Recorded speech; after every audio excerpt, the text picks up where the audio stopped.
Hello everyone, and peace of Christ to all of you. As you see today, we have some laundry job. And you know, when you do business with the laundry, a lot of things will go in the laundry. Will appear there. There's things you don't see about people until they put their laundry up. Panties, underwears, clothes nobody should see. Laundry. So, but nothing wrong with the laundry. We're human. We get dirty, and then what we do? We clean our clothing, the same as we take shower. Why? Because we get dirty. But the topic really today is not about clothing, it's about different kind of laundry. As an example, if we ask anyone, any Muslim, I don't know how many Muslims we have in the chat here, any Muhammadan, how Muhammad died.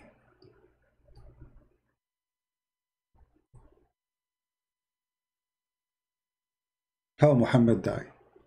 What do you think? What will come to your mind? A person like Muhammad, who is supposedly a prophet, and what is the last thing this guy would do before he died? He is not only a prophet, he became a king, a big leader. What happened when he died? What is the last words he said in his death element? What is the last thing he asked to do before he died?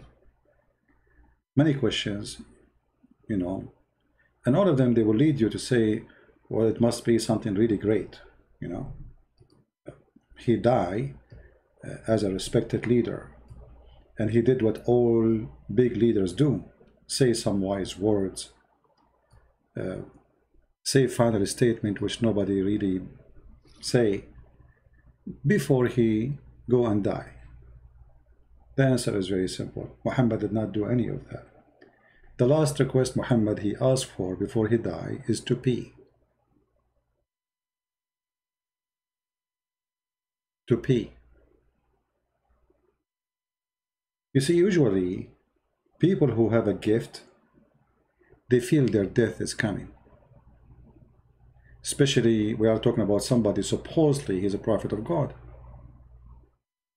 So when a prophet of God want to die, he will say something special.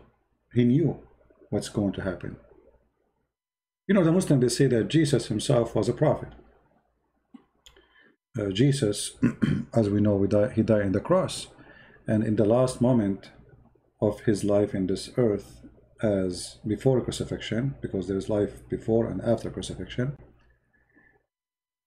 he said it's complete, or completed, which means his mission entered the cross. The last thing Muhammad he did is the following.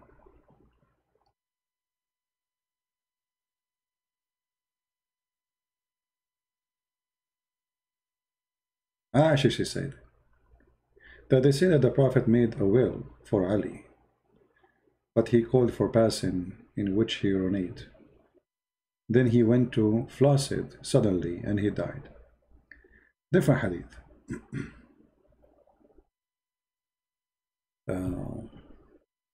Let's see. Anyway, one is enough. Doesn't matter really how many of them. But the last thing Muhammad he did piss. Here we see the laundry of Islam, because those stories, they tell us a lot about Muhammad and what happened to him. A person who is a prophet of God, he would do something very special. He will not ask for, why you want to urinate in the last moment in your life? Obviously, he did not know anything. His God did not tell him that he is going to die very soon. So don't waste your time and urinate now. Take your urine with you.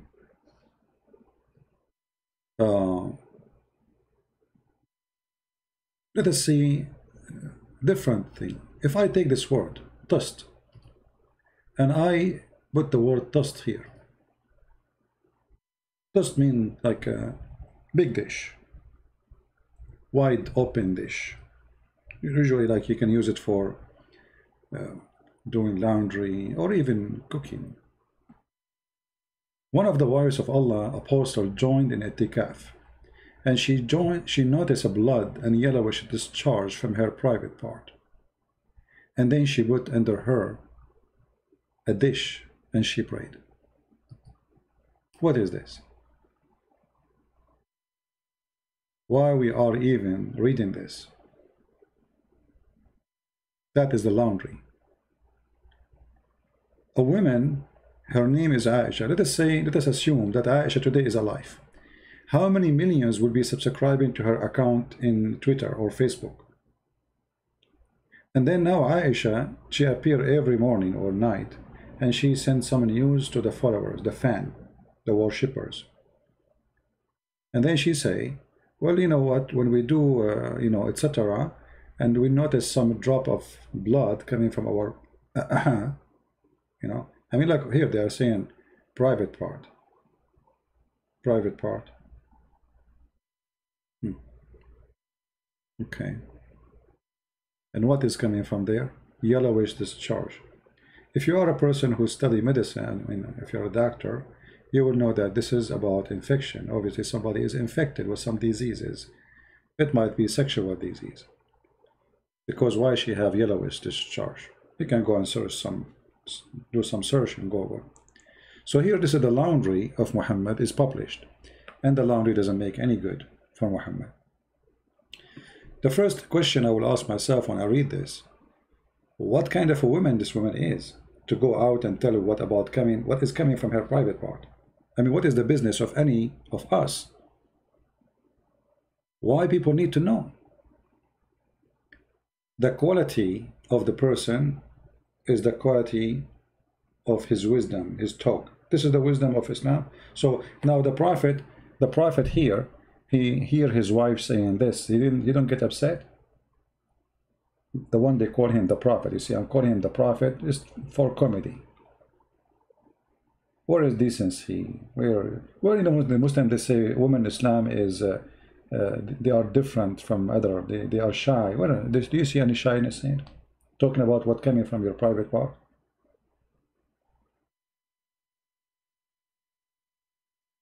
And you will see the stories tons of time repeated. The prophet is sucking my tongues.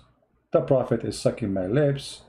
The prophet sleeping over my foot, over my thigh. The prophet who ordered me to put a sheet around me so he can fondle me. What is this about?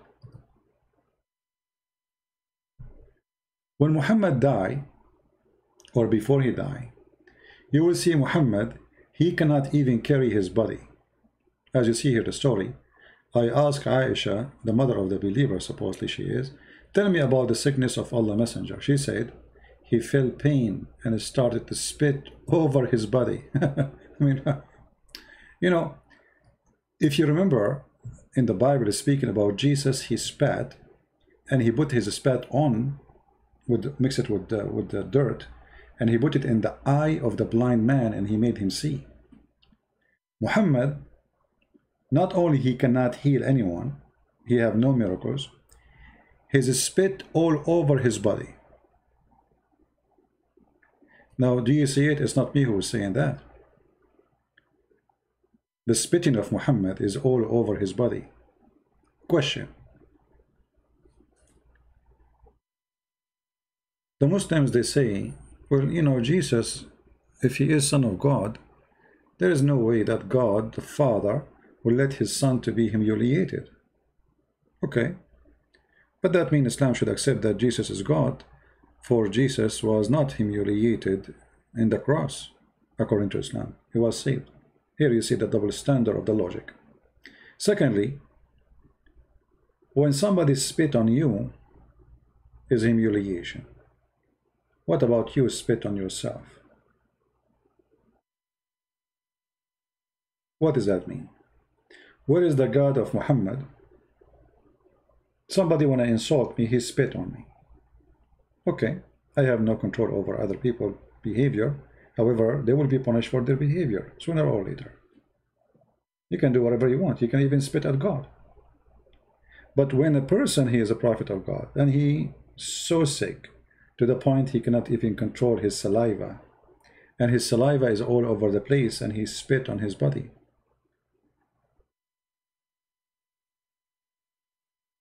And then you will find that even his spit is weird. and we began to compare his spittle to the spittle of a person eating raisins. It's like a jelly. It's like disgusting. Something, it's not just a spit. It is something disgusting coming from his mouth. What is that?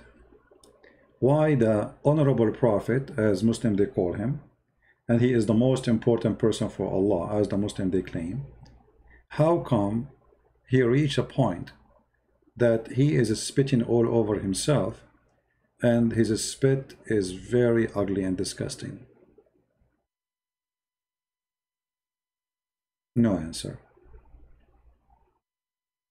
And here actually you will see even they are describing for you how disgusting his spitting. Look at this. Like a person eating raisins and spitting out the seeds. I mean, how bad that was. What was this that? This guy was not spitting liquid. He was spitting something else.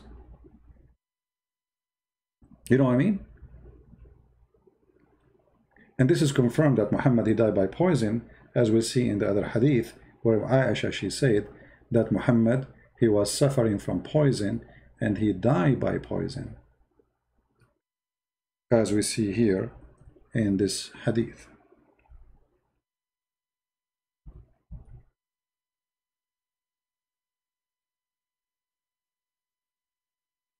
The saliva of a person, many of you watch movies, you see when somebody, he is dying from poison, you will see like a foam coming from his mouth, right?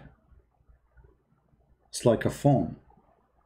This is not just, it's not a water, no more. It is something mixed. It is something have wrong look. So this is how Muhammad, he died. But this is very horrible thing. Why? Because you know the story when Muhammad supposedly was poisoned, the woman, she said to he asked her, why you did poison for me? I mean, the guy, he killed her family, her tribe, he raped them, and you are wondering why you want to kill him. He said to her that Allah will not let you do it. Let me see if I can find the hadith.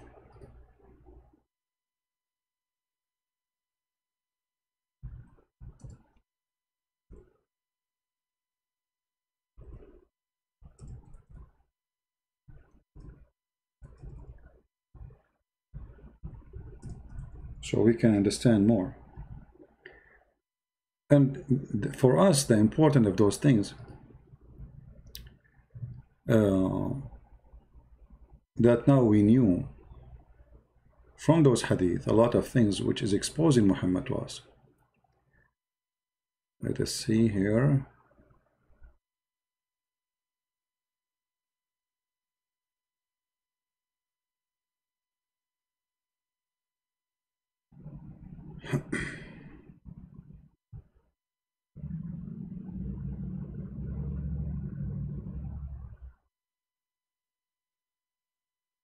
I'm trying just to find the reference. Give me a second.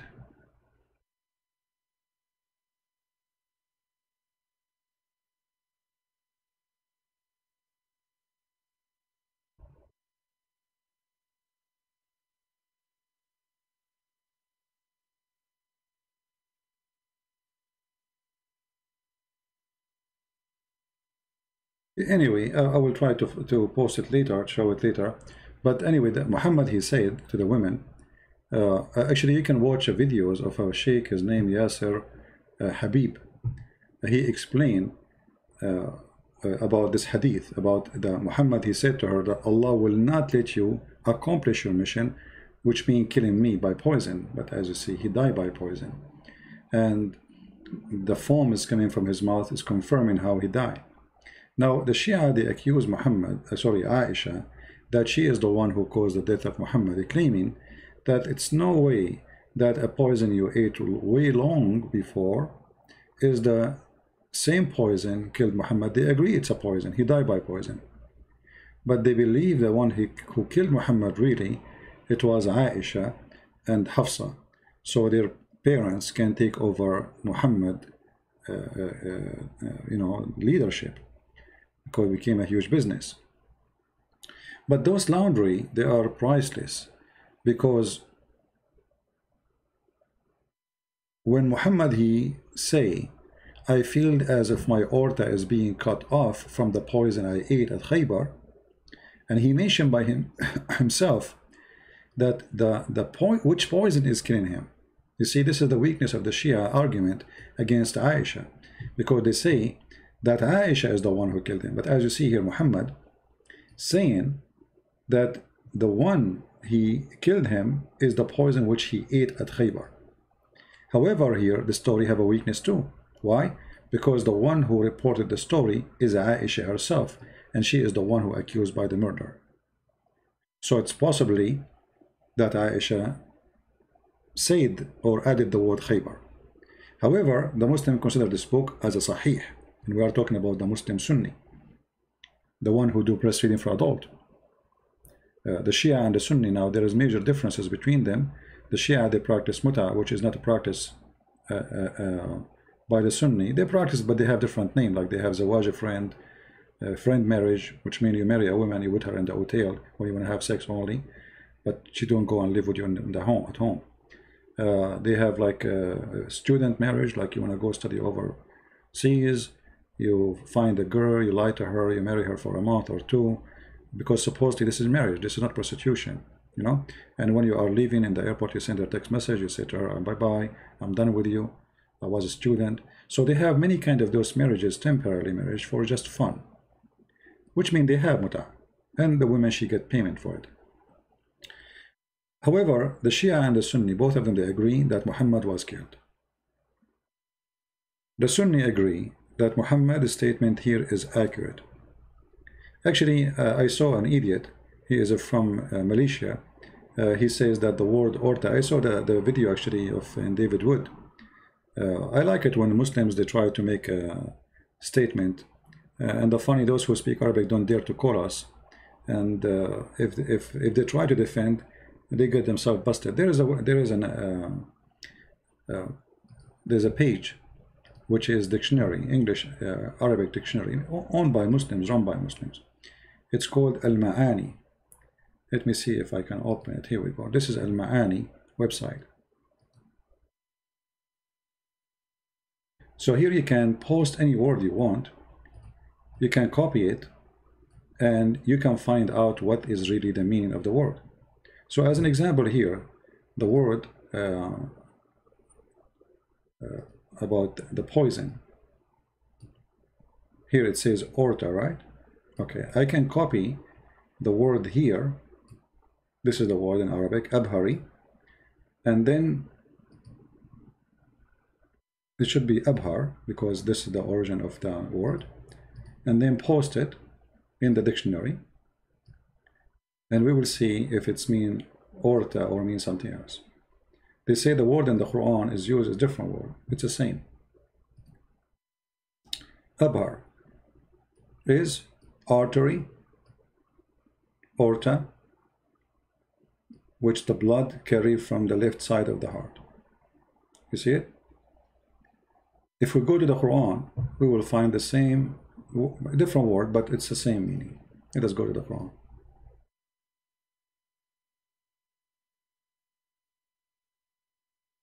Al-Quran use Al-Watin, chapter 68, verse number 46, 69, sorry, verse number 46. You can do the same. You copy the word here.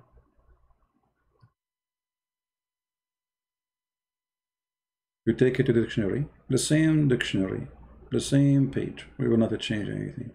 And we post the same word. Remember what the word here, abhar, this is the word in the Hadith. And this is the translation, aorta, main artery, through which blood carry from the left side of the heart. Okay.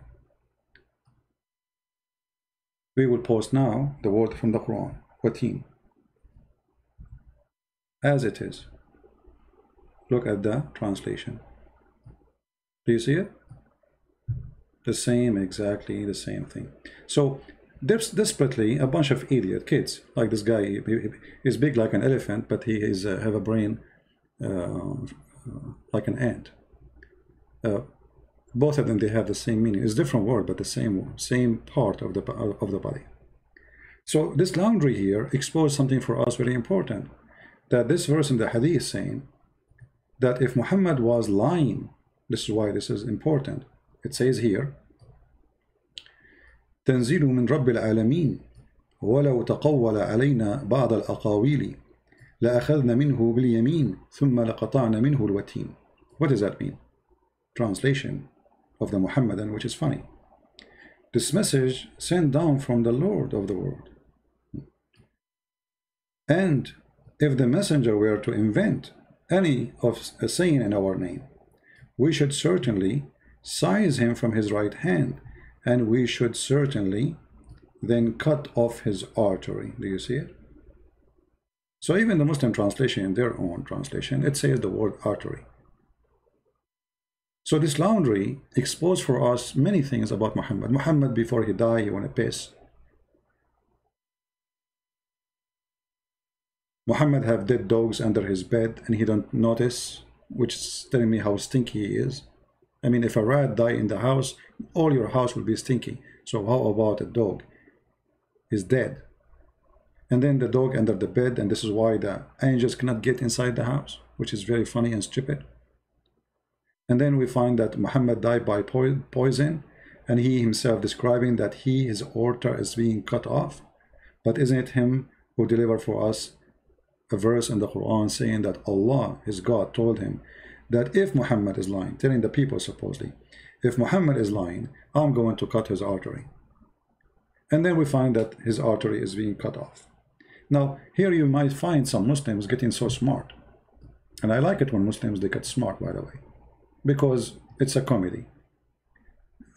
And this is what they will tell you. They will tell you, well, the Prophet, he says, I feel as if my aorta is being cut off from the poison. Actually, it doesn't say I feel as. This is the translation. In Arabic it says, فَهَذَا أَوَانٌ وَجَدْتُ انْقِطَاعَ أَبْهَرِ مِنْ ذَلِكَ السُّمِّ. In this moment, my aorta is being cut off from that poison. And I changed the Muslim to say, I'm lying. Especially those who they say, I don't know Arabic, which is very funny. So, secondly, why Muhammad is mentioning the aorta if it's not the aorta? Number three, remember that Muhammad, he don't speak something not true. So if what happened to Muhammad not true, I mean, if he's saying this and it's not true what he's saying, that means he's lying. Or he is not what the Muslim claim, that he's always, his statement is preserved coming from God. Is a statement of truth and no mistake. There's no way that Muhammad was mistaken. If a Muslim accept here that he was mistaken about what happened to him, that means Muhammad can be mistaken about everything. Now I noticed, because this time is not the usual time for us, not many people here. Please invite your friends and tell them that we are live on air. I will try to make different timings so people from different territory, they can join us and they can be part of our broadcast. So we do morning in my time, and we will try to do evening too, so more people can join. Can you give us the link? The link is always very easy to obtain, my friend. Always do this. As an example, you want to find this hadith. Let us say this video been taken and posted by one of you. Anyone watching the video, pause the video and search for the same, like in his element in which he died. Type that in the search engine of sunnah.com, you will find the hadith. Very simple. All right? All right. Hey, Fairuz, how are you, my friend? Do you remember Fairuz? Fairuz, who used to call me, he's very upset from me. And actually, I was very upset from him too, because, you know, he became very annoying to me. I mean, he was very stubborn, right? But I understand, you know, when you are a Muslim, and then suddenly somebody shock you with the madness of Islam. So you get, you know, I mean, you have to defend. Your defense system go crazy, right? Because this is what you believe all your life, praying 5 times a day for the pagan god Allah. Then you find that Muhammad is nothing but a fraud and he's a scam. So this is what happened to our friend here, Fairuz, who became a Christian now. He used to call me almost every day. Even he's like, he challenged me, like, where it says that? It doesn't say that. You are lying. That's not true. You know. But here we go. Everything we say, it's in the screen. I never say something. Actually, as you see, always when I say something, I struggle to find it. It's not easy, by the way, to find reference in the moment because I don't prepare myself to go. Like I made a title, and when the title comes, whatever the conversation bring, I put the reference in the screen. So we always bring the reference, and we don't lie about it. Muslim, they say the Christian prince is lying to you. But how come you don't call him the one who says Christian prince is lying? As long as it's so easy to get him busted. Why you don't call him and get him busted live on air? I mean, how come they are heroes to get me busted in their own videos? You see, in order to make you, let's say, they don't want people to listen to you. So they try to fabricate stories about you, make you lose a credit. A Christian prince, you don't know how to read Arabic. Yeah, no, Arabic. Who is going to believe you? And, you know, for the sake of argument, 95% of Muslims do not know Arabic. So they are not Muslims no more. Your prophet himself, you do not know how to read his name. Here you see the double standard and the hypocrisy and the bankruptcy. They cannot refute me, so they try to make me lose a credit. As an example, they do video editing for my words, and they say, look, is that how a Christian they talk? He said to a woman, suckle me. I was quoting the hadith from your prophet. So how come quoting your prophet is not good for a Christian? See, if you quote Jesus, nobody can accuse you of something. The second you quote Muhammad, they accuse you to be a sexual predator, as they claim. And the funny, they are following a sexual predator, but yet they try to give the title to somebody else. All of us, we knew that I speak to people in public. People, they call me in Skype, live on air, everybody here, nothing private. So, well, where this is coming from, it's just to make you lose a credit, so people will not listen to you. But that will work in the opposite direction when people, they see the truth. And the truth will set you free. So, all this laundry, it might be for a certain time a good laundry, which means, you know, Muslims, they are subdued. Who dare even to question? Who dare even to say this is wrong? Who dare to say, look what happened here? Nobody. So it was a good laundry. But then after many centuries, and especially now after the age of the internet, the smell of the laundry is all over. And they cannot force us not to open the laundry box. All days is over. Right? Somebody saying, which English translation of the Quran is the best in your opinion? I think all of them, they are fraud. But you can buy the translation of Osama Dakdok. For sure, it's better than all the Muslim translation. Osama Dakdok is a Christian. Now, you might find some verses there, I don't agree with it, but this is not very normal. I mean, people, they translate depend on their ability, and he do it according to his ability. But generally speaking, I believe the translation of Osama is very good. Yeah, because, you know, this smell of the laundry, nobody dare to say even there is a smell.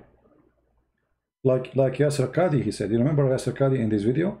He mentioned the story of the naked king. What about the naked emperor? The naked emperor, simply a little boy, innocent boy, he said the emperor is naked, the emperor is naked, but nobody dared to say the emperor is naked. So Muhammad is a naked man. His faith is all over the place. But because he is the emperor of a gang, he's a criminal, who dare to say he is naked? But now time is changing. And now we have the internet. Imagine if I now live in Egypt or in Saudi Arabia, what will happen to me after one video I make? 30 seconds of my words. What will happen to me? I will be killed immediately. All of us, we knew that.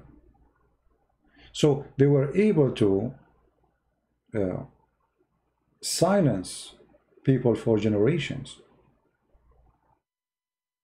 Rarely you will find a real debate where the Christian, he is not going to be killed if he give an answer or refutation. Actually, I remember a refutation made by Ibn Ishaq, who is a Christian, a Christian, and he was working for the caliphate. You know, the caliphate don't trust Muslims, especially about money or about safety. They are secrets. So this caliphate, he have a Christian man who he gave him a very important position.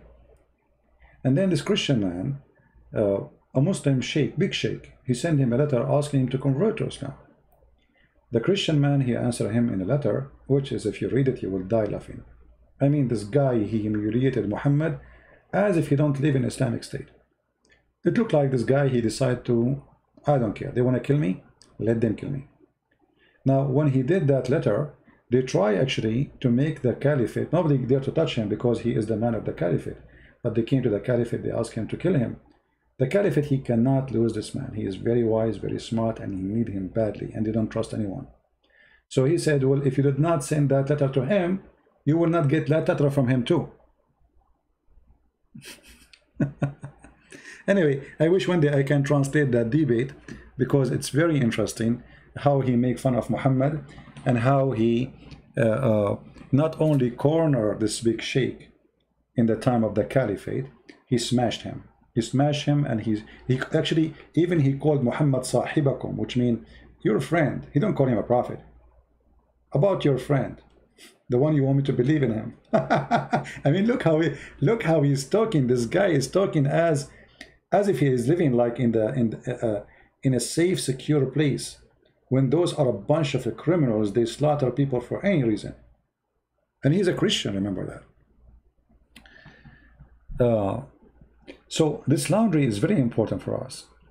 You know, lately we heard people talking about the preservation of the Quran, and how Yasser Qadi, now the Muslims are very angry from him because he said clearly the Quran really is not really, you know, we cannot depend in saying the Quran is preserved.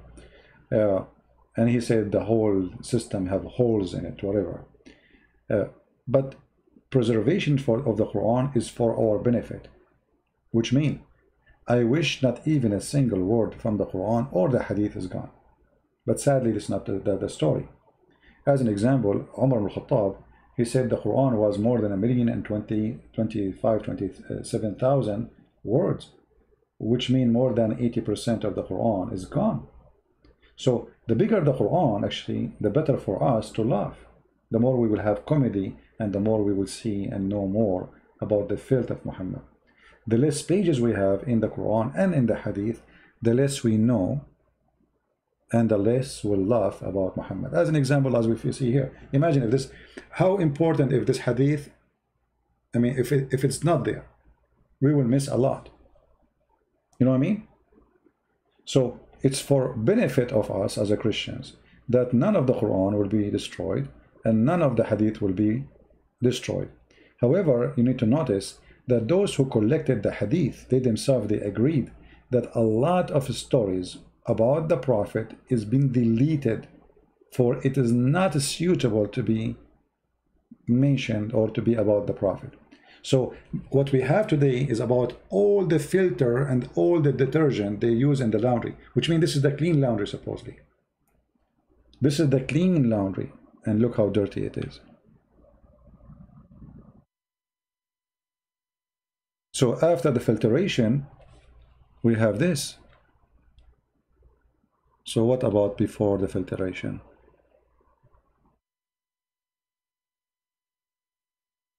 Right?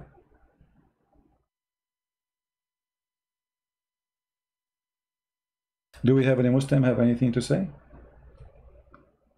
Any Muslim have a comment about the laundry of Muhammad?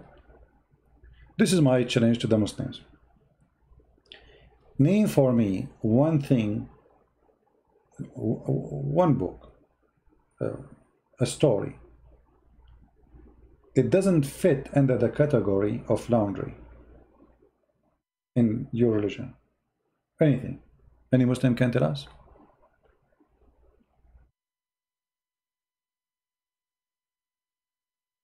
Anyone?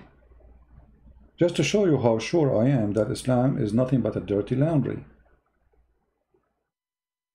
What you can mention to me, something you are proud about. As an example, you know, when the Muslim, they say to us there is scientific miracles in the Quran. I find this is very nice laundry to expose. Right? This is very nice laundry to expose. Because if they did not make the claim of scientific discovery in the Quran, we would not be laughing today at this laundry. So they fabricate, they lie, and then we get them busted, and then people, they will notice that Islam is not trustworthy. Because if Islam is a good religion, why the followers of Islam, they fabricate science in the Quran? Very simple question. Like now, who is a Muslim here, he want to give me something scientific in the Quran? Just to show you, there's thousands and thousands of articles and posts in the internet. We can destroy anything they say in 2 seconds, showing you that Islam is a fraud. For those who they claim that it's miracles or science, the fact it is the opposite. It's stupidity. Do we have any Muslim? Are you in the ocean? Why there is a noise? Well, it's very hot. Okay, you want me to turn the fan off, huh? You want me to be burned like the lizard they burned Abraham? You know the story about Abraham, right?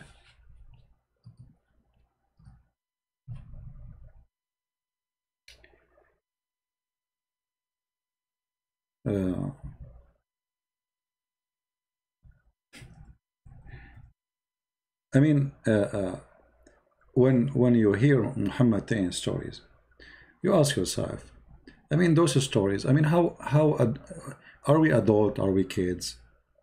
Are we you know, are we idiots? How in the world can we believe in such a thing? That the lizard was trying to burn Abraham. And all the animals they tried to put the fire down, except Mr. Lizard.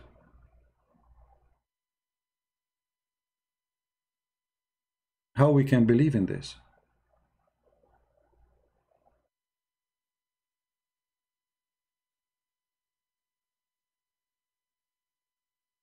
When the fire was made to burn Abraham, if a bird he fly from high place, he will be burned, became barbecue right away in as a chicken.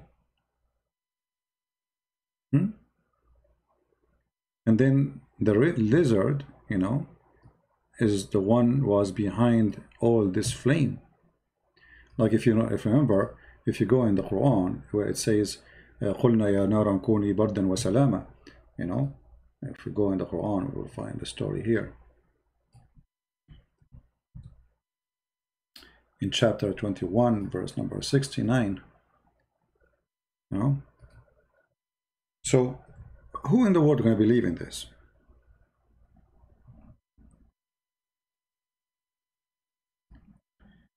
And in the Quran, you will find something very funny about the Quran. As an example, if you read the verses, Abraham, he says to them, do you worship someone beside Allah? And then, shouldn't you worship someone only like Allah?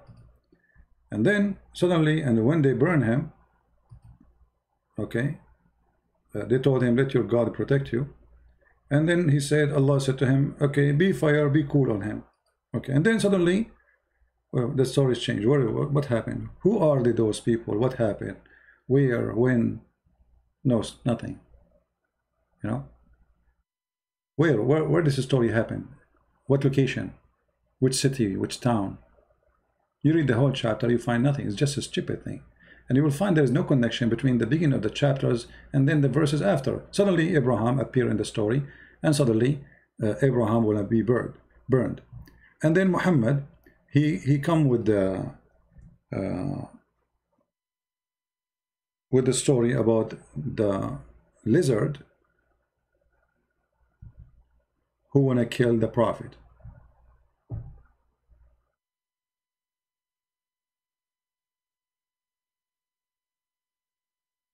And this is why Muhammad, he said, the one who kill a lizard, if you kill him from the first hit, Allah will give you extra versions. He will give you extra reward.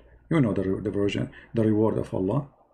It's about 6 private part women, right? So if we go in the Hadith, let us see if we can find it.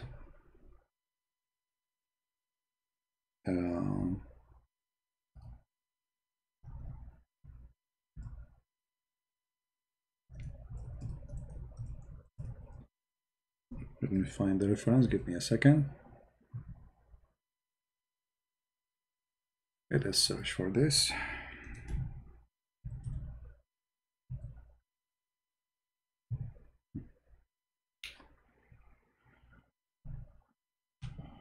Here we go. Allah apostle ordered that the salamander should be killed and said, i.e., the salamander blow fire on Abraham.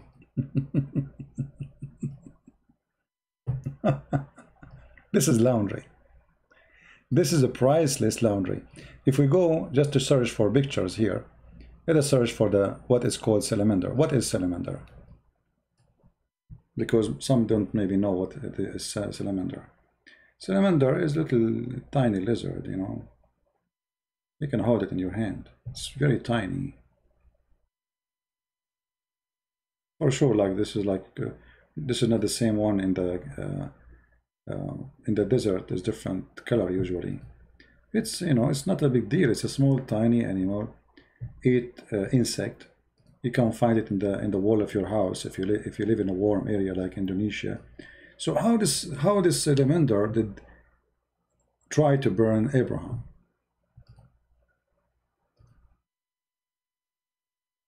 You know what I mean? You know, forget about Christian and Jews and Hindus and etc. Okay, let us say you are just a human being trying to find, you know, study something. And then I come to you and say, hey, do you know that yesterday a salamander who was in the size of my finger, he tried to burn me? Now, are you going to believe in what I say? Yeah, this is Mr. Salamander in my window. Right? So this is why we say that the laundry of Muhammad is extremely important. This is all his laundry. This is his poo-poo. This guy, the more he talk, he don't talk, he do poo-poo. All right? So now a person, he want to come to me and say Islam is full of wisdom, science. Okay, let us go with science, no problem. Okay, let us talk about Mr. Salamander. What is this? And not only that, Muhammad, he mentioned that if you kill Mr. Salamander, he's wanted, by the way. All right? If you kill him from the first hit, you have a special reward. Let us see if we can find. Look at this hadith here, just to show you this hadith. A woman entered upon Aisha, and her hand was an iron footed stick. She said, what is this? Which means she said to Aisha. Aisha, she said, it is for those gaigo. Because the Prophet of Allah told us that there was nothing that did not try to extinguish the fire on Abraham except for this animal. Look how disgusting this animal is. And now Aisha, she is waging jihad against this animal who tried to burn Abraham.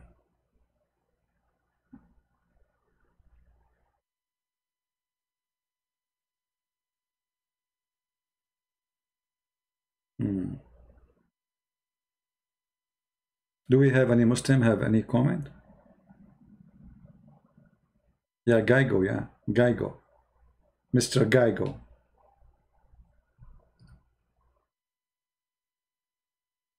Gaigo is dangerous. You know, we have to admit. I mean, do you see what he do? Man. And actually, he looked like a dragon, by the way. I mean, look at him. Obviously, he did something to Abraham. And look at this guy. Look at this guy. Obviously, there's something fishy about him. I mean, we cannot really deny that this guy is involved with the trying to burn Abraham. I mean, look at him. He's looking at us. Look, you can tell he's guilty. Can't you? I mean, can you defend him? You cannot. Even if you bring the most, powerful lawyers, they cannot get him out from this accusation. Obviously, he is dirty. Look here. He is climbing over the cable to cut the cable of the internet of Abraham. This is before the fire. So Abraham will not be able to use WhatsApp and contact the fire department and tell him, hey, I have a fire, come help me. So look at this, unbelievable, this lizard. I mean, he was thinking about everything step by step. And it's a true story, you know. I mean, this is Muhammad saying so. I mean, come on. Obviously, you know, he planned this thing with his friends. They said together, like, okay, what if he call, like one of the lizard, he said to the other lizard, what if he called the police for us? Huh? The other lizard, he said, hello, and he put his tongue out, like, you know, hello, how we can call? You know, in the time of Abraham, there's no cell phone. There's internet, but there's no cell phone, okay? Yeah, so, true story, brother. So, you know, brother, we cut his cable.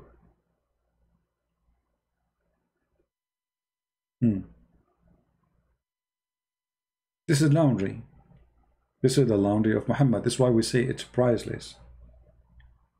Just 2 days ago, we showed you the video of the sheikh who explained how if you go inside the bathroom and you don't say a certain prayer, shaitan, he play with your bum. He go inside your anus and he block it. Laundry. This is priceless.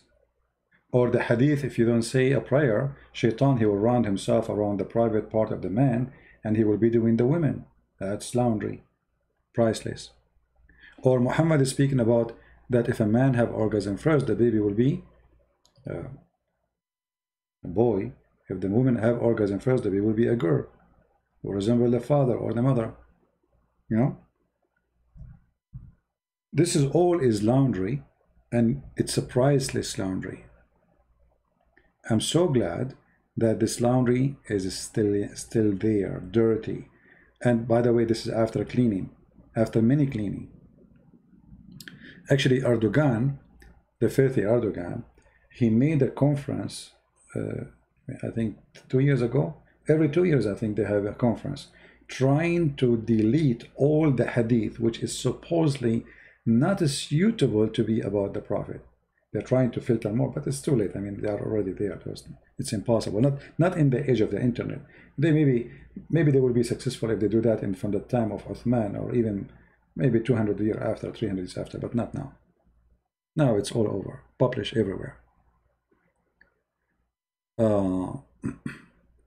Do we have any Muslim here have anything to say? How the Prophet, he knew this amazing stuff? How he knew that, you know, if a man have orgasm first, the baby will be a boy? That's amazing, so scientifically true. And by the way, if you don't know, most of Muslim women, they never have orgasm. Actually, even the wife of Muhammad, she never had one. Look at this. The hadith here prove it. Salim, she came to Muhammad, and here you notice what kind of society the society is. A woman, she knocked at your door and she said to you, hey Prophet, yesterday I was masturbating, touching myself. I was dreaming about a man doing boom boom. I mean, what kind of society we are talking about? Look at this. Salim asked the Messenger of Allah about a woman who sees in her dream something like which the man sees. What? What? What is that exactly? Any Muslim will explain to us? So a woman, her name is Salim. She came to the Prophet and she told him that she saw a dream like men they see. And what happened after? There's a water in her vagina. Read it. The messenger said, if she sees that she has this charge, so what we are talking about? What are we talking about? Orgasm. Masturbation. Let's make it simple. Literally masturbation. But I mean, why I need to ask Muhammad about masturbation? What is that? Okay. And what is the response to Muhammad? He said, if she sees that she has a discharge, then let her perform a bath. Okay, sound nice. Bath where? In the water of Bida'a. Which one? Anyone remember? You see, this is the garbage, this is the laundry again. Muhammad, he ordered the Muslims to wash themselves with water, have dead dogs, and women blood from period. So when you say the Prophet says, he said to her, wash yourself, take a bath, you ask yourself, wow, that's good. Take a bath, right? But then you will notice that the bath Muhammad he was referring to is taking water from dead dogs. There's a little dirty water like in the size of a jacuzzi, where the Arab of Quraysh, they throw their garbage and their dead dogs, and women, they throw their rags from their menstruation. So Muhammad, he take a shower there. This is the laundry. See, this is literally the laundry. Now, if we go back there about the previous hadith, so then let her perform bath. Salama said, and this is the wife of Muhammad, oh Messenger of Allah, does it really happen? Well, what does that mean? Does it really happen? She's asking, do the women have this charge? Do you see it? Okay, how a woman, she is married to Muhammad, she don't know that women, she have this charge. Any Muslim can tell us?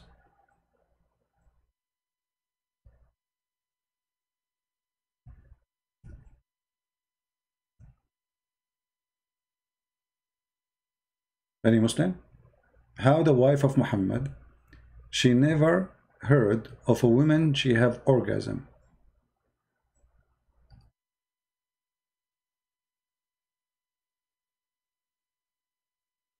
Who is a Muslim can tell us?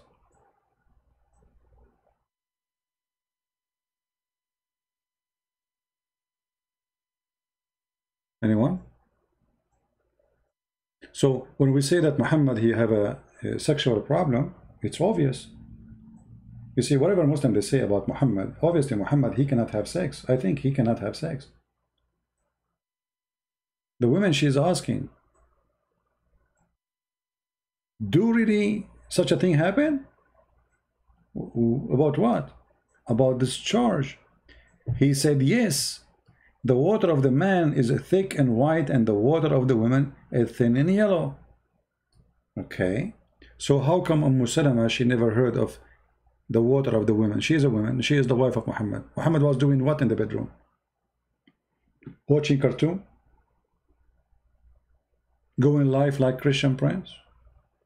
He have no time for his wives?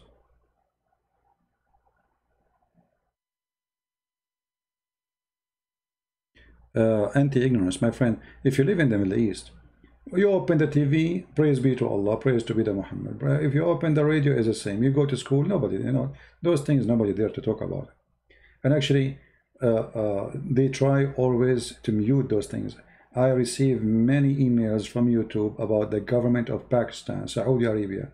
They are complaining to YouTube about my videos.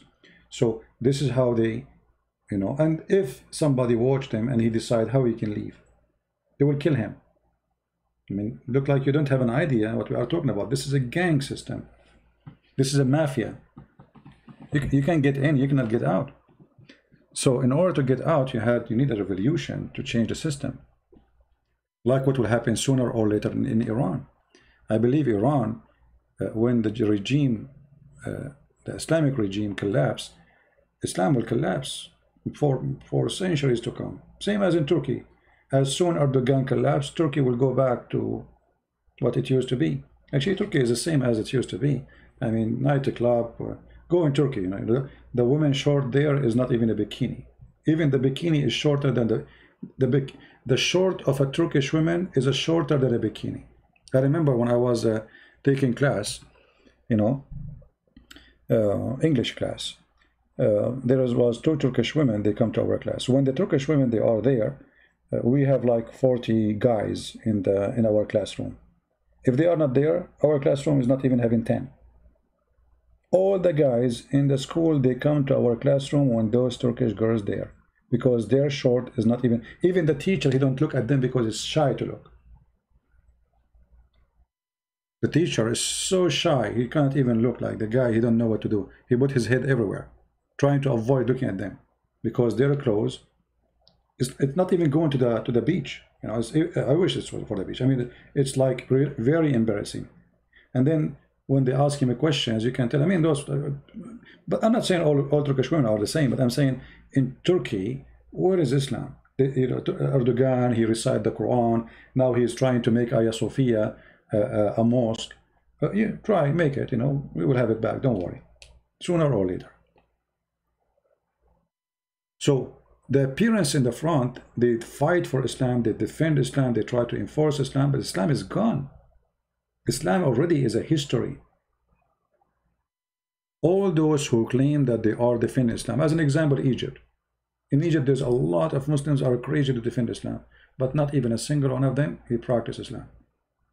To practice Islam, you have to stop TV, acting, music, practice Sharia law, cutting hands, stoning women. So where is that on you? Nothing. So they speak about Islam, but nobody want to practice Islam.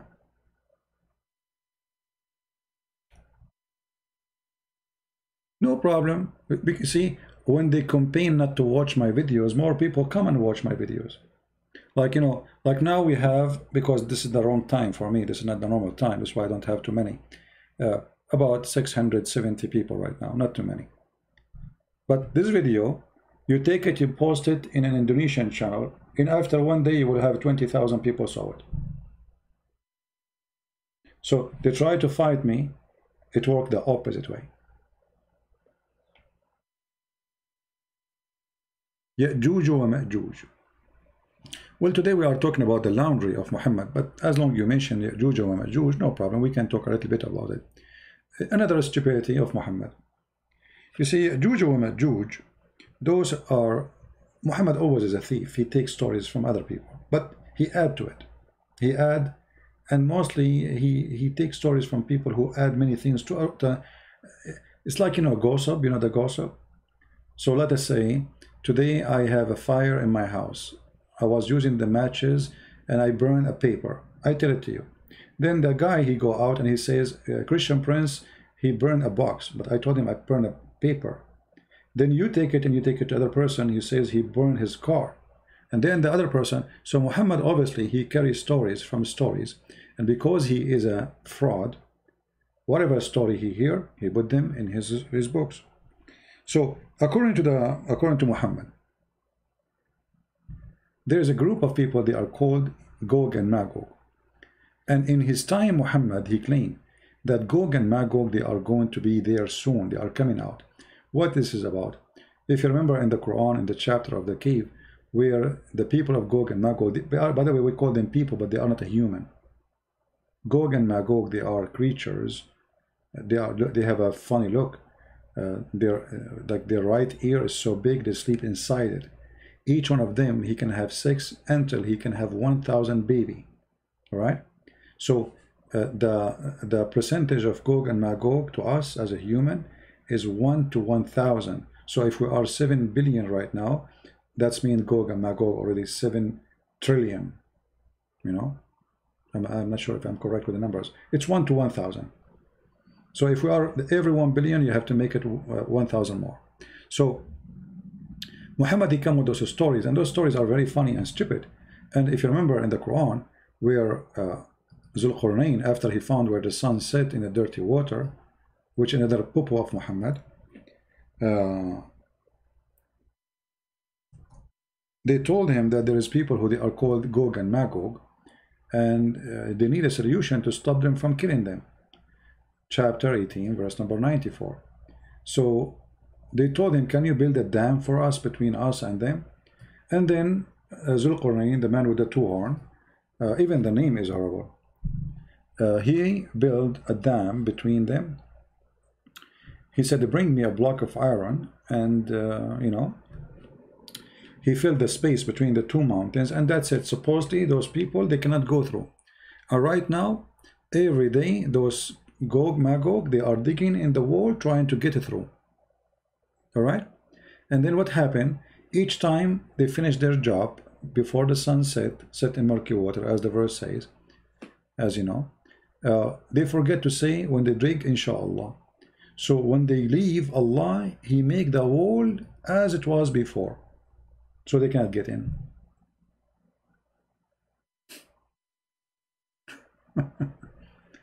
If you don't believe me, Muslims, you can read this story in the Hadith. In the Hadith, your Prophet, he mentioned how Gog and Magog, they keep digging, and the problem is each time they dig, they forget to say before they start, inshallah, or at the end, inshallah, tomorrow they will come back. So their work will work, will happen. If you remember when I spoke to Mimi Susu Hijab, I asked him, why you do not say inshallah? Many people thought, like, what a big deal. For Muslims, this is a big deal. As you see, you cannot be a Muslim, you don't say inshallah. So according to Muhammad, Gog and Magog, they keep digging every day to see if we can find the story. See here it says 1,000 from them, one of you. See, this is the ratio between or the average, sorry, between the ratio between them, between the human and the Gog and Magog, 1,000 to 1 from us. Let us see. Let me take the screen off so I don't hurt your eyes when I'm looking.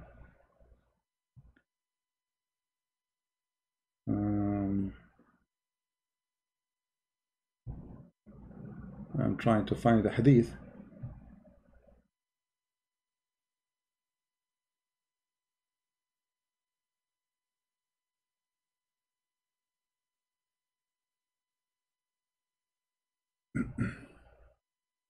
Let us see here. Hilarious stories.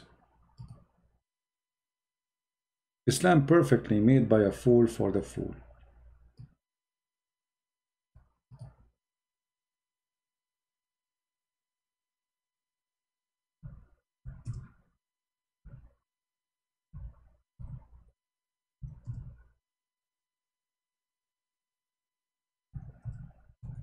I like to find the Hadith as long as we mention it, because it's very funny and very stupid.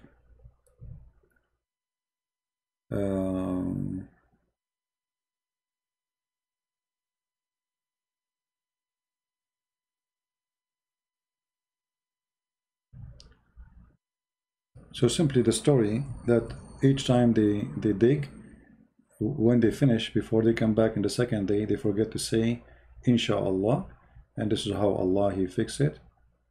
He fixed that hole they made, so when they come in the morning they found it closed already, as a penalty for them for not saying inshallah. Actually, I found this hadith. Let me show you this one for now. The Messenger of Allah woke up red. His face is red.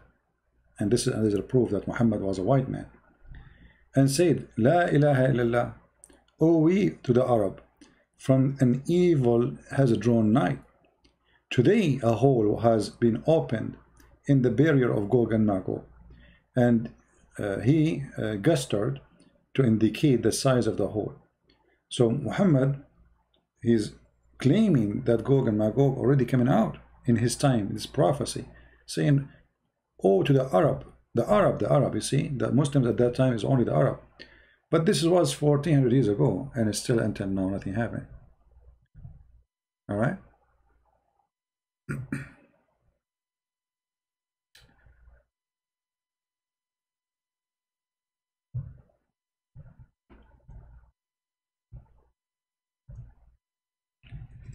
Let me just see.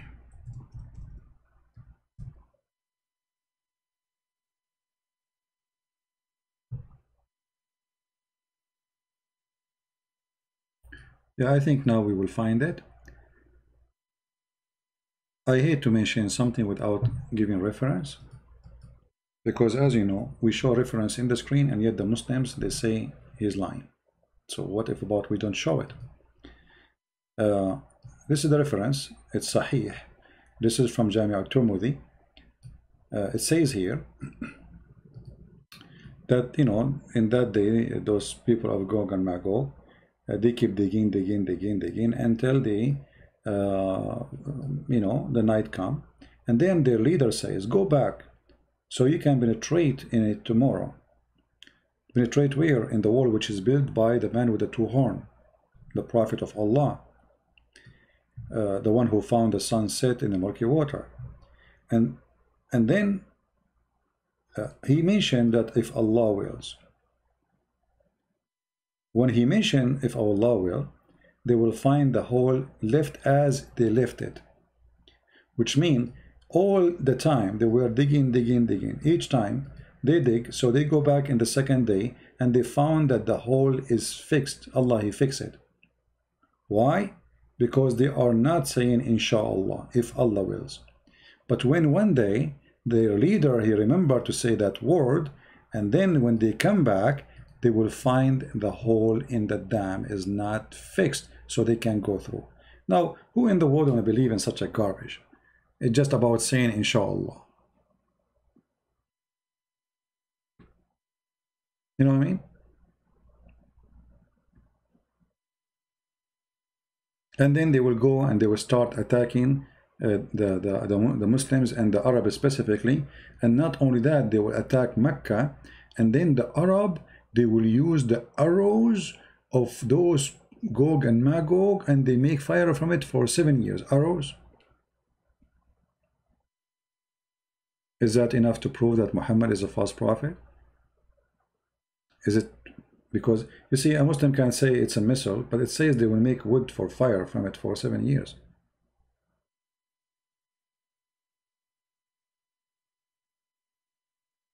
Arabic Christian use the word Allah. Very simple answer. They are Arabic Christian, right? They are under the control of the Muslims for 1400 years. As simple as that.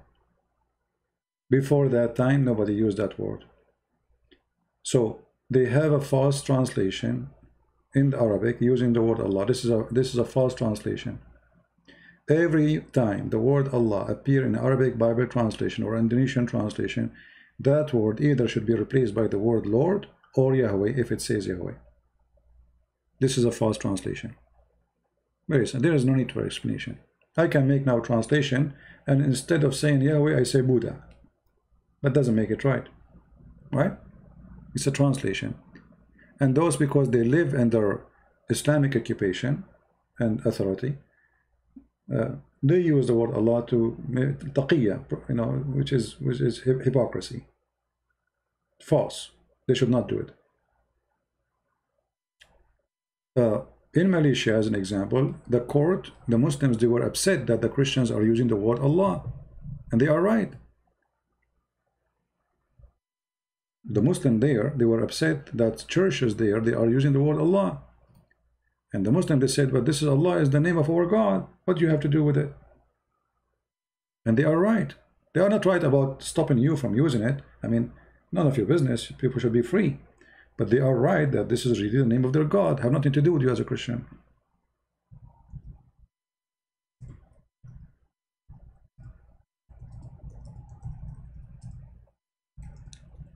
So they made a court order that a Christian are not allowed to use the word Allah in their Bible or in their churches.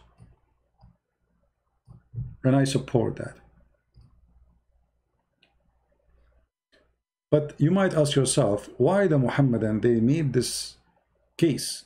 Simply, a lot of Muslims are leaving Islam. And they ask themselves why they are leaving Islam. Maybe because they are using the same word for the God. So that make it easier for a Muslim to accept Christianity. For a Christian in Arabic, he say Allah. And a Muslim who is from Pakistan, he say Allah. So now if a Christian say to him, worship Allah, the Muslim, he will not find it strange for him to worship. Even though the Christian, he don't mean the God of Muhammad, he mean Jesus the Christ. Right?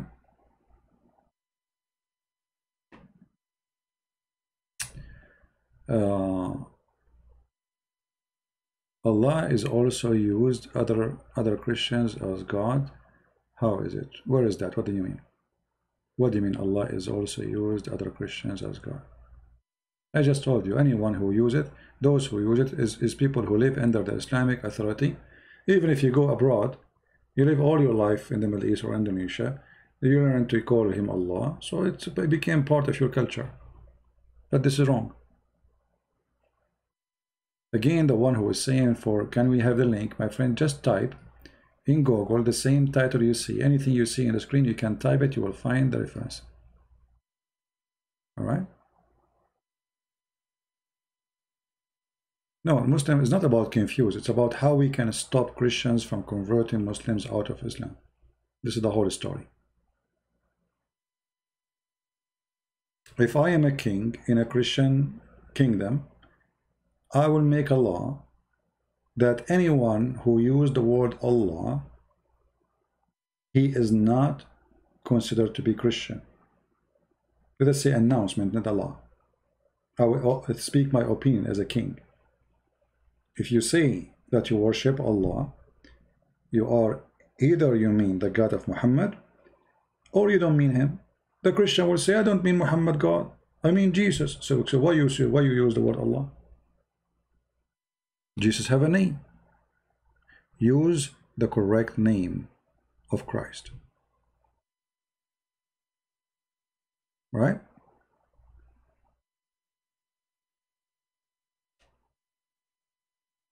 You know, if you grow up in a society and they are practicing something wrong, regardless if they are Christian or Muslims, why would not follow blindly, you know, what is wrong? Right? What about priests who help Muslims to write the Quran? This is not a priest. You see, Waraq ibn Nawfal is not really a priest. The Muslims, they say he's a priest. This is a guy who believes in a cult. You know, he joined the Nasara. Priest for who? We don't know. Where is the church? We don't know. We don't know. And what? So what if he's a priest or not? I mean, isn't it? There is people who there's people right now as we speak. They fight Christianity and they claim to be Christians. There's a priest who they are child molester like Muhammad. Correct? A priest, it can be the devil himself coming as a priest. Jesus said, you know, be aware of false teachers who will come to you in the clothes of a sheep, but they are wolves. So for us, we don't care who is a priest or is not. If somebody he is a pope or he is a bishop or patriarch, he is from Protestant or Orthodox or Catholic, we don't care what church you go to. The Messiah said that from their fruit you shall know them. The second you support the filthy Muhammad, you are a person belong to the filthy Muhammad. Obviously, you are an Antichrist. The Bible says it clearly. Who is the Antichrist? Is the one who denies the Father and the Son. So when there is somebody who is a priest, he say Muhammad is a good guy, and he worshipped the God of Abraham. Obviously, he is teaching script or manuscript which is not in the Bible, which is from other book. And the Bible cursed those who bring other script other than this. All right?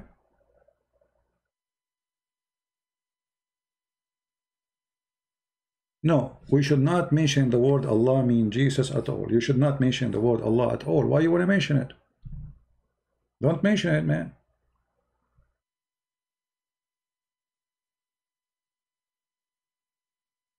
All right?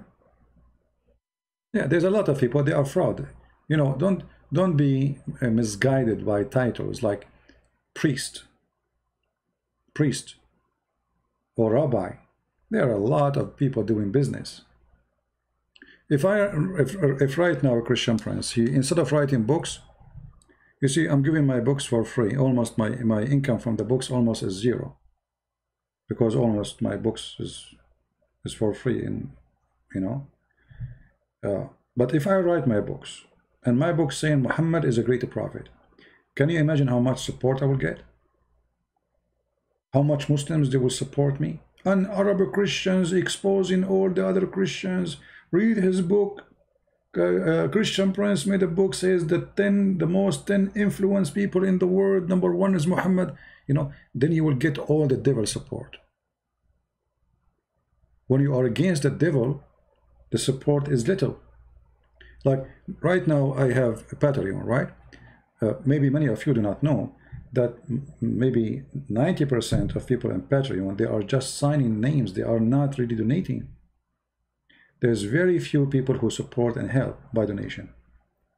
But if I am a Muslim, a Muhammadan, and I give all this time, which is all my time, to fight against, let us say, instead of fighting against Islam, I fight against Christianity. Can you imagine how much support I will get?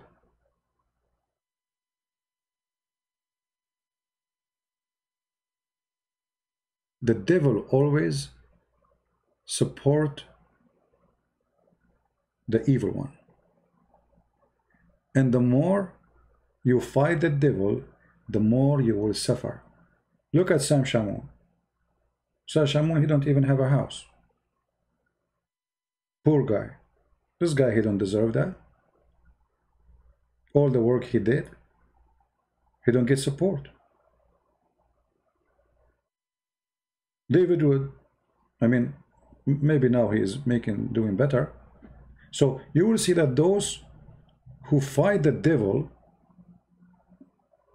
everything go around him. If this guy now, Sam Shamoun, he want to apply for a job, who want to give him a job? Nobody.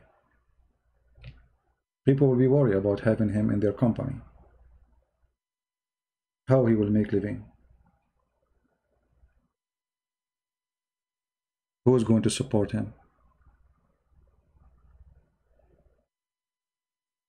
So not only he have to worry about his safety, his security, his family, and now even money he don't have in his pocket. Why? Because he is fighting the devil Muhammad.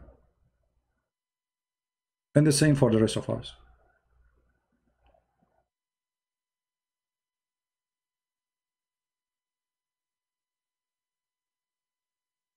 However, at the end of the day, we are victorious. They can do as much as they can, as much as they wish. The truth will prevail. They have the support of Saudi Arabia, Qatar, Emirat, Bahrain, money like rain. We are talking about billions when we got nothing. Literally, we got nothing. Who is going to support us? Which is a Christian organization is supporting us? Nobody.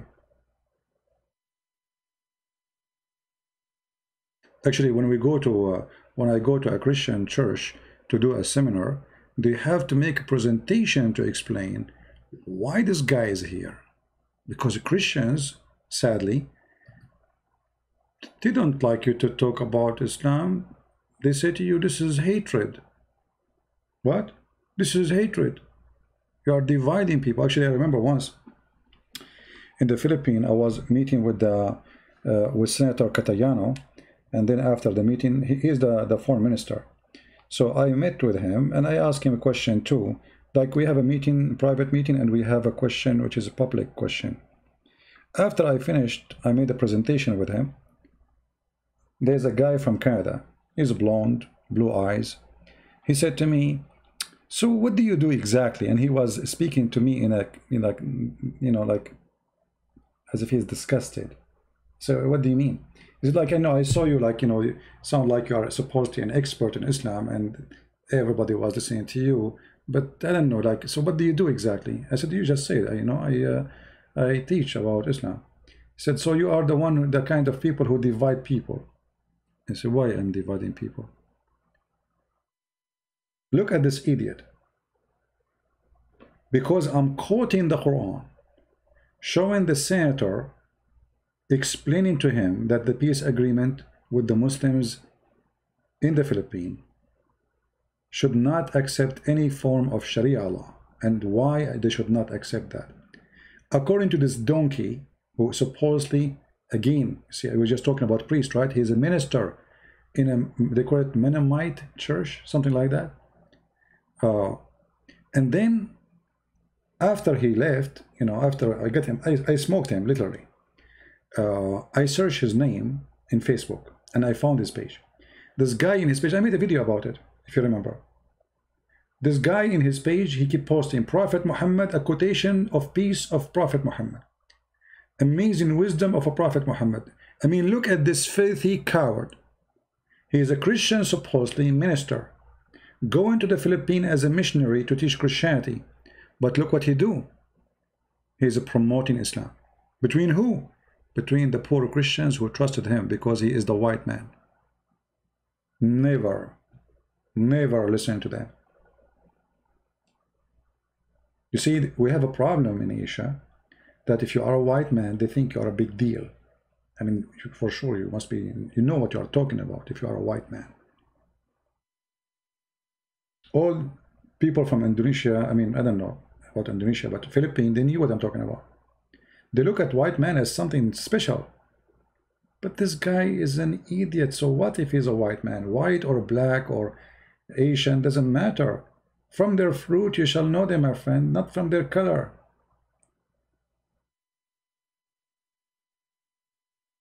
So I made videos for him. I spanked him hardly. I tortured him. And the coward, or what he do, he just delete my videos from his page. And then his church, from having, he used to have like 70, 75. After all this work, his church get empty.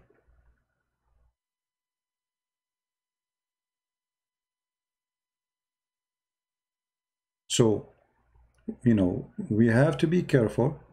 Not everyone say to me, Lord, Lord, will enter the kingdom of my Father. There's many people, they claim to be priest, they claim to be bishop, but they are fraud. They are fraud. Anyone who teach something against the teaching of the Bible is a fraud. And the Bible is so clear. Anyone deny the Father, the Son, he is Antichrist. Muhammad, according to the Bible, is the liar and the Antichrist. Now, there's the Antichrist and Antichrist. We can say Muhammad, at least he's an Antichrist. So if a priest, he come to you and say, oh no, Muhammad worship the same God, obviously he is not a priest of Christ. He is a priest of the devil, for the Bible is so clear.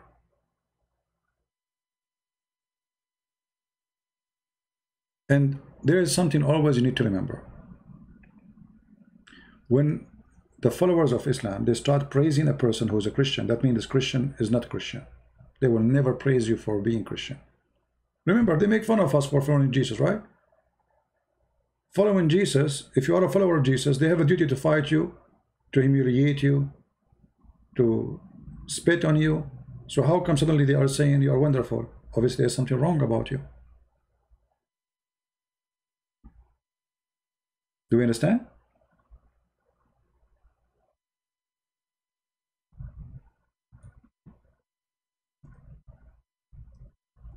If Muslims ever start saying, Christian Prince, you are wonderful, you should not listen to me anymore. Never.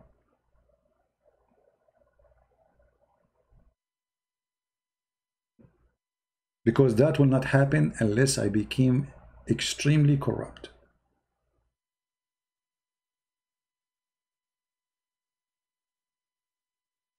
Do you understand me? The second they praise anyone who is a Christian, it means he is no Christian. He is a fraud. The devil will not say good words about you unless you are a fraud. And the Bible says clearly, who is the one against God? Right?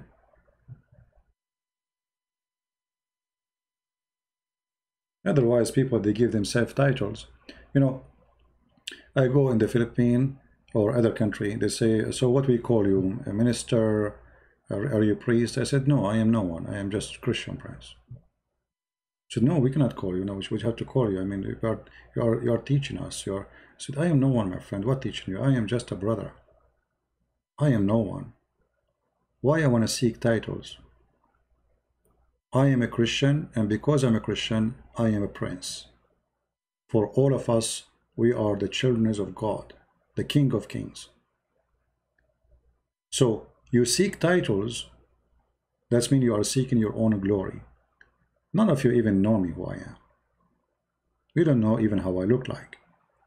You have no idea. If you see me in the street, if you sit next to me in Starbucks, you will not know that this is me. For it's not me who is important. The important is the truth. Christian Prince come, Christian Prince go. He's no one. What you need to take a side with is the truth, not a person. If a Christian Prince say the truth, we take his side. If he is not, we don't. Who cares who's he? And that is the same for anyone who claims to be a priest. He take the side of God, he is the man of God. He don't, he is the devil himself. He's a fraud. What the Messiah said. You see, the Bible says there is only one master. For us as a Christian, there is only one master. It's not a bishop, it's not a pope, it's not a Christian prince. It is the Messiah, the Christ. That is the only one. He can order us. No man can order us. And the order of Christ is so clear. He gave us all the tools we need to know and to find out. From their fruits you shall know them. Any fruits go against the fruits of Christ, the teaching of Christ, it is from the devil. There is no need even to argue about it, to debate about it. If Jesus teach love and you teach hate, you are no Christian. If Jesus teach peace and you teach violence, you are no Christian. If he teach to love the Muslim and you hate the Muslim, you are no Christian too. So, but if you teach that Muhammad is a prophet, obviously you are no Christian at all, and you are taking the side with the Antichrist.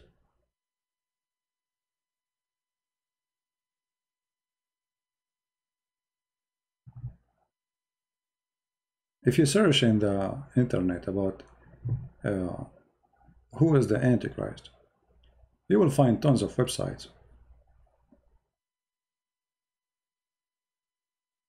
showing you verses from the Bible. I just did the same here, and you will find that all of them, they fit fine perfectly with Islam and the founder of Islam.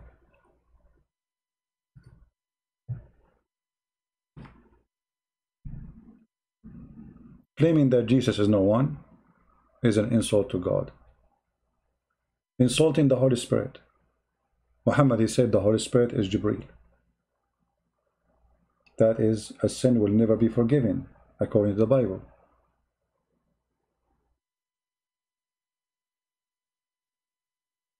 So there is many, like here they are saying, the Antichrist.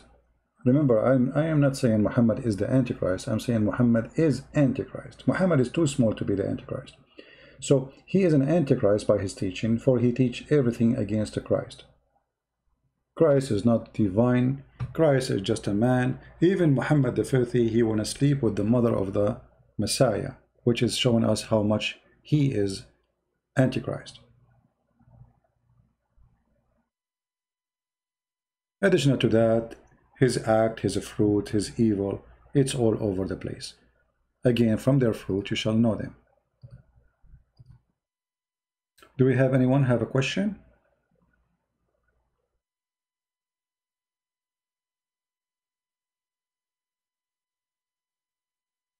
Anyone have a question?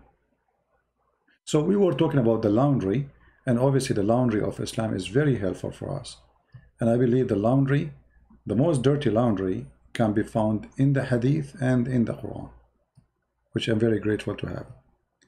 How on earth can Allah say such a stupid thing? He cannot have a son. Yeah, well, you know, you see, there is one of the good things about the Quran, that it speaks in the logic of a fool. You know what I mean? So you should be grateful that the one who made the Quran is an idiot. Otherwise, that will make it harder on you to refute it. And this is why, actually, yesterday I spoke to someone.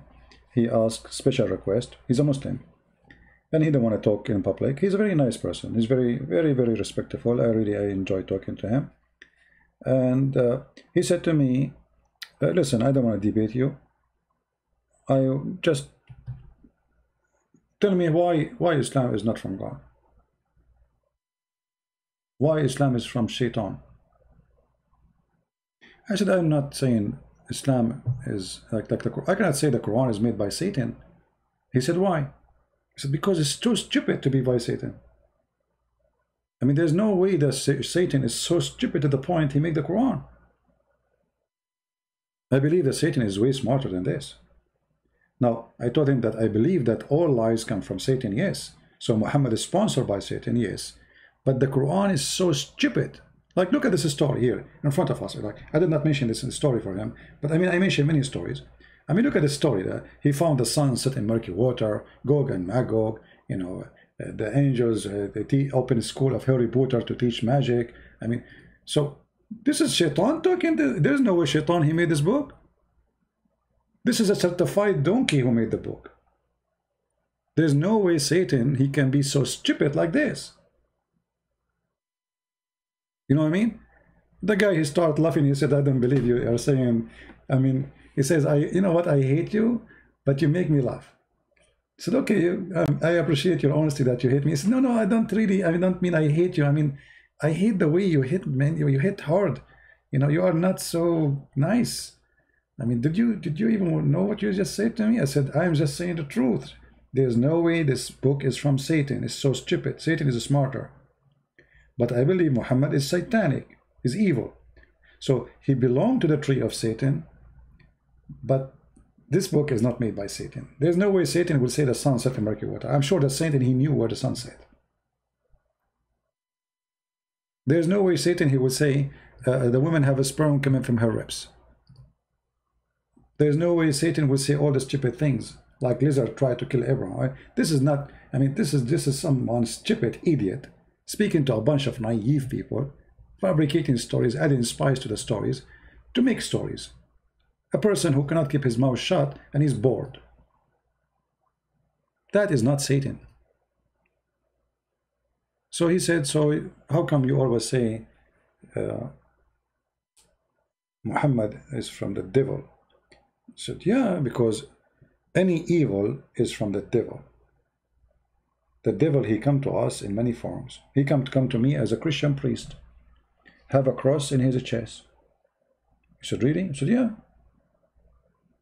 The devil is powerful, he's smart. He come to you from the door you like. If you are a person who like prostitution, he come to you from prostitution. You like gambling, he come to you from gambling. You like money, he come to you from money. What do you like? You are religious, he come to you from religion. This is why the Lord, the Messiah said, be aware of false teachers who come to you in the clothes of a sheep, but they are wolves. So what those false teachers do, they just change the uniform to fit with the customer.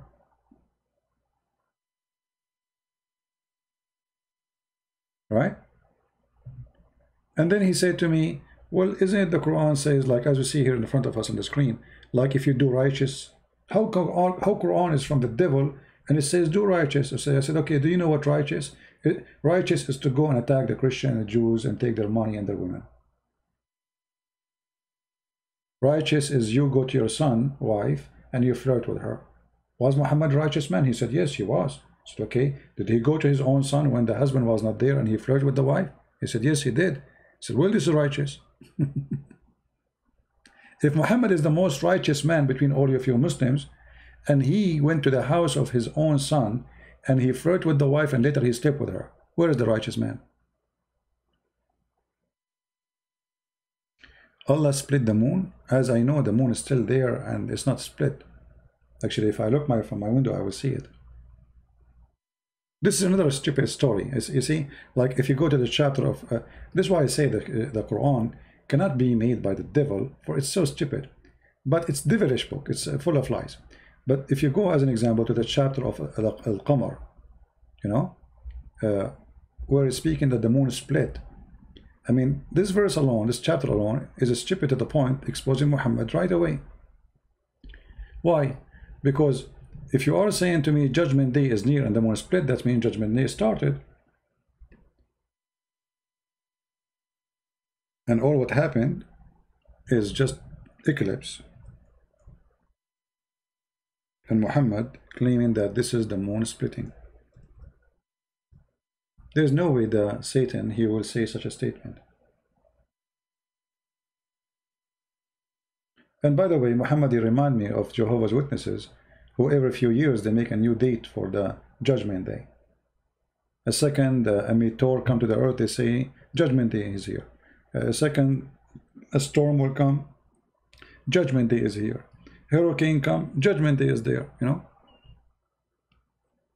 And actually, for me personally, I don't like even Christians who try to use the word Judgment Day to claim that Judgment Day is coming because of storms or disaster happen. Like now, we have Corona. You see some Christian, they say, oh, Judgment Day is coming. The Bible speak about, you know, diseases, blah, etc. Okay, hold on. See, the Bible is a book. If you remember the story of Sodom and Gomorrah, if there was only 50 or even 10 people who they are decent, God will not punish this whole city. Only, imagine. If only, he said to him, what if I have 50, I will not punish it. What if I have 10, I will not punish it. 10 people only decent. So Judgment Day will come when the whole world is totally corrupt. Which means the one who is not corrupt is so tiny in number. And this is not the case until now. Until now, you go on the street, like if I go on my street where I live, I have a lot of nice people around me.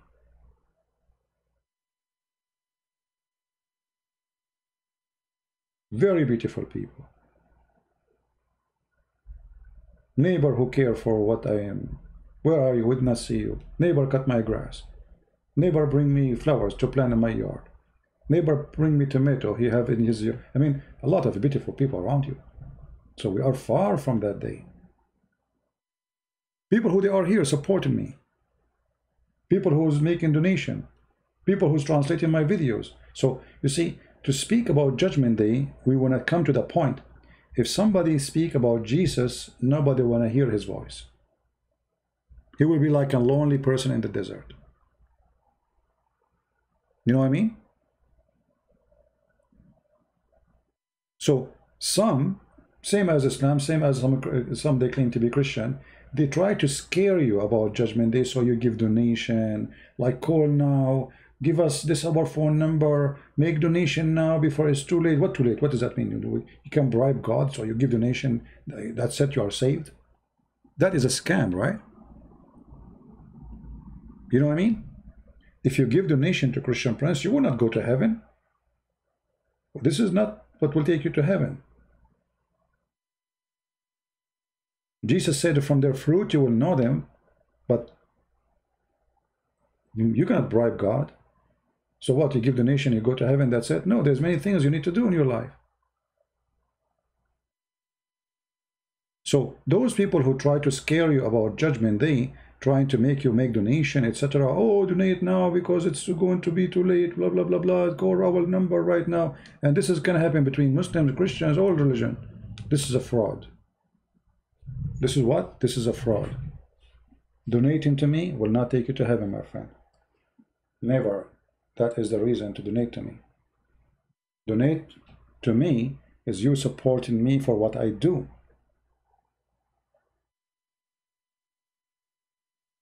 To help you and help other people and help children to know the truth. It's like having a teacher and you hire this teacher. But it's not the teacher who will save you. It's not the teacher who will take you to heaven. It is the Messiah.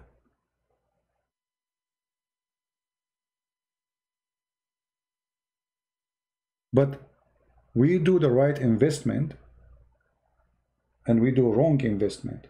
So either we spend our money in something foolish and stupid, or we spend our money in good investment so we can make the world better. You want to hire me forever? Yeah, no problem. As long I am not for hire by men. I am for hire by the Lord. All right. No man can hire me, my friend. With my respect to you, I know you like to support me. I understand what you are saying. Let me close the blind. That's better. I am not for hire by any man. I am for hire by the Lord. So, and you know, but and again, you know, when we speak about God, the good God, doesn't mean we are good. I mean, who are we to speak about being good? We are sinners. We are human. We have sin. We get tempted. We have desire. We have wishes. We have dreams. You know, sometimes you dream about having money. I mean, like, oh, here we go. Like I'm sweating here. I mean, why I don't have air conditioning like everybody? You know, to have a cool house, etc. Thank God I have a roof. I'm so happy to have what I have. You know, I cannot complain. So you can be tempted, and you can be complaining, and you can be unsatisfied always, no matter what you have, even if you have a palace. A wise man and a wise woman, they should appreciate what they have, for what they have is priceless. Some people don't see it, don't notice it. I have a cup of water, have little water in it. I really appreciate it. My voice is gone, my throat is dry. So imagine if this is little water is the last water in the world. Can you imagine what is the price of this water for me? Priceless. It's just a little water. So here you learn how you appreciate things, which is really, usually, we don't appreciate. Because without little water, you die. Your voice will not come. Your eyes will not function. You will become like a tree, losing its leaves. So we don't appreciate things around us. And this is number one problem for us. Muslims, they claim they appreciate, but the fact they don't. Muslims, they have an idea that we being victorious is about forcing people to be subdued to our belief. But this idea will not make you victorious, will make you hypocrite. And this is exactly what happened to Islam. You see, Muhammad, he said in the Quran, that when victory came, people, they enter into Islam by waves. When victory came, what victory? War victory. Okay, Muhammad, why people did not enter Islam before that war victory? By waves. As we see in chapter 110, verse number 1 and 2. This site, okay. When come the help of Allah, fast translation, it's about victory. Huh? وَإِذْ جَاءَ نَصْرُ اللَّهِ وَالْفَتَحِ, and the occupation of Muslims. And then we see that people enter into Allah's religion by crowd, tens of thousands in one day. Why? People want to live. You know what I mean? People want to live. That is not a victory. That is a religion of hypocrisy. Actually, this is the reason Islam is gone. Islam is stupid. You see, they force people into Islam, but there's no Muslims no more. Because now we don't know who is a Muslim, who's not. You know what I mean? What do you think of someone can speak spirit language? I cannot really comment about that. I believe that God is powerful. God, you mean maybe you are talking about speaking languages, right? Or speaking in tongues. I believe God can do miracles, and this is a miracle happened before, so it can happen later. But I cannot, testify for people I do not know. Maybe it's true, maybe they are lying. But can God do that? Absolutely. Can the Lord make us do that? For sure. Can the Lord, he give me a power to make a blind see? Yes, he can. But there is many, they are false, and there is many, they are truthful. There is many, they make false miracles so they can collect money from people. He take his business like a magician, just to do false. They hire false people to claim that they are sick, and then he heal them, or they shock them, or whatever, like, this garbage. Like Muhammad, he claimed many things. And who dare to say you're a liar? But can really miracles happen? Absolutely.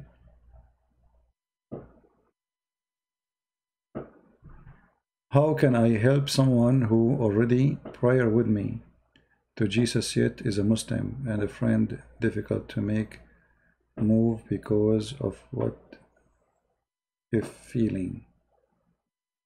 I'm not sure what do you mean Max.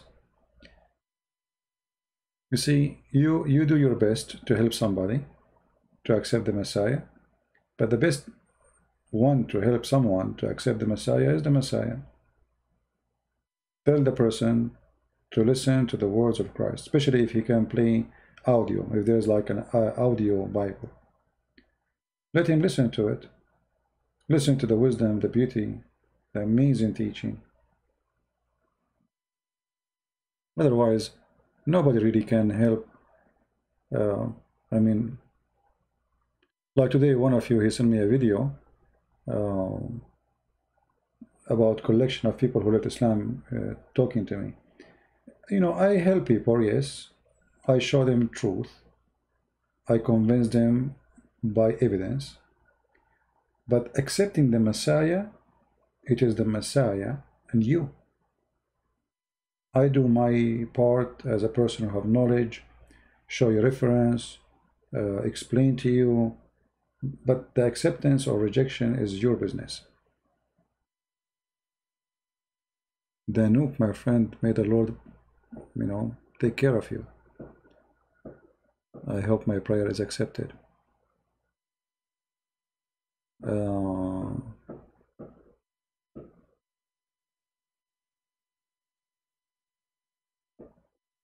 Do we have anyone have a question?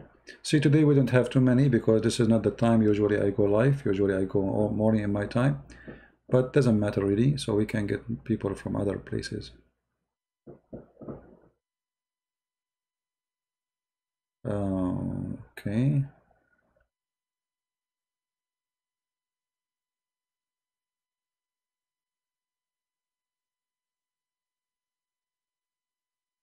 Any question?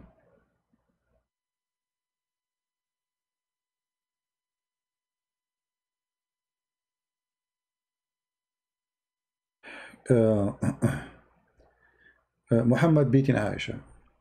You know, you see, the Muslims, I saw the Muslims saying that he just pushed her, but the Hadith says he hurt her, and even different Hadith speaking about Abu Bakr too, you know, involving in beating. But who care about Muhammad beating or not? Who dare even to say Muhammad was a bad person? We knew that. Remember, we are reading their books, which is written by them. Books written by them speaking about Muhammad. So whatever will be written there supposedly is going to be witnessing that Muhammad is a good guy, right? Okay. I want you to focus always in better issues. You know, I understand Christians, they want to prove a point. So, okay, Islam teach to beat women. No problem.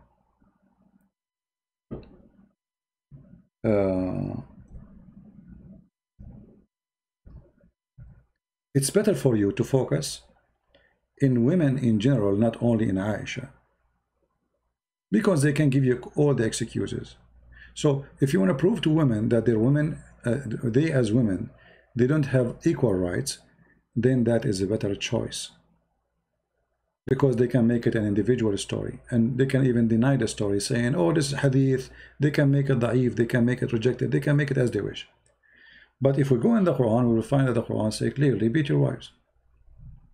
The Muslim, they add like first and second, etc. Change the translation, you will see this, those things disappear. So I advise Christians always not to waste your time about those things. Focus in general rules, which make Islam look as it is. It's better for me to focus my time showing that women, they will be beaten by men. And that alone, doesn't matter how light the beating is, which is not really light. We have the Hadith proving that the man he did beat his wife into her skin became greener than her clothes. So it's better for you to focus in women beating, not Aisha was beaten by Muhammad. Always focus on the head of the snake. You can add that example to this example to support more proofs, but don't mention it by itself. You know what I mean? Like if a Muslim says to you, no, the Prophet did not beat his wives. Okay, so the Quran says if your wives disobey you, beat them. Muhammad don't do that. Does that mean you disobey the Quran? You know what I mean? So you have to deal with their logic. Their logic is silly. So are you saying that the one, if a Muslim, he says to you, no, no, no, Muhammad did not beat his wife. Okay, are you saying that beating wife is wrong? If you say yes, okay, thank you. That's mean Islam is wrong. You know what I mean? And actually it happened once, you know, like I have thousands and thousands of, I don't know, tens of thousands, what thousand of Muslims who try to debate me. And they use all kinds of tactique. And wherever they go, the coffin is ready. All sizes. And they are self-adhesive. So you make them close the coffin in themselves. This is what happened when they debate me. So once I was debating a Muslim, he was like so excited. He says, no, Islam don't, so it's okay. Okay, so your prophet, he is a very good guy. He will never, you said to me, he will never do that, beat his wife. So are you saying beating wife is wrong? He said, absolutely. He said, are you saying it's evil? I said, for sure. This is not civil. This is ugly, disgusting. I said, are you saying that a man who beat his wife is a coward? I said, sure, I agree with you. Look like we have many things we agree about. I said, okay, great. But the Quran, your God, Allah said, like after I made him say all those statements, you know, I did not cut it. So I made him say all the statement to confirm that this is evil. Now he cannot take it back. I said, okay, well, the Quran says beat your wife. And now how he can get out? That's it. It's a quicksand. His feet all the way down in the sand. He cannot move. So when you are speaking to Muslims, you are not debating them. They don't debate. They play games. You know what I mean?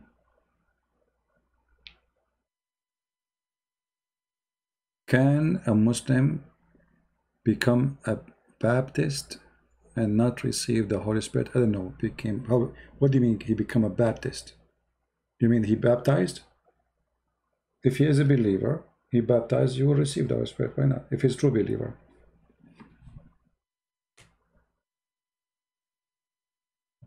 Muhammad is mentioned in the Bible. Well, those arguments Muslims they come with is very funny, right? But just to show you, Christians when they try to refute the Muslims, they use their logic. I don't do that. I don't use my logic. I use their logic.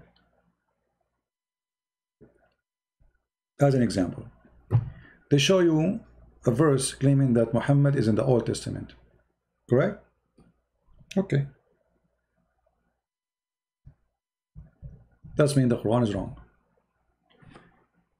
The Quran says in chapter 61, verse number 6, that Jesus, the Messiah, which Islam called him Isa, which we do not know who is Isa, and obviously the son of Maryam, the sister of Aaron, which make Isa, or supposedly Jesus, is the nephew of Aaron, which is stupid of Muhammad to say.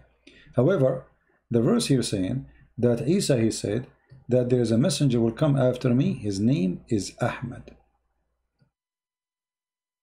The Muslim here translate the name. You should not translate the name, you should put it as it is. But anyway, praised one. Okay, who is the one who mentioned that name? Isa. So why you are quoting me for the Old Testament? You know what I mean?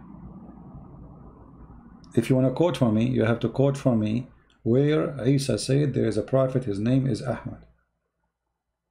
Then they quote for you the Paraclete. What Paraclete is Ahmad? Is it? And Paraclete is a spirit. Is Muhammad is a spirit? So it's like, you know, it's like a bunch of kids, you know, copy paste from each other. They don't know what they're talking about.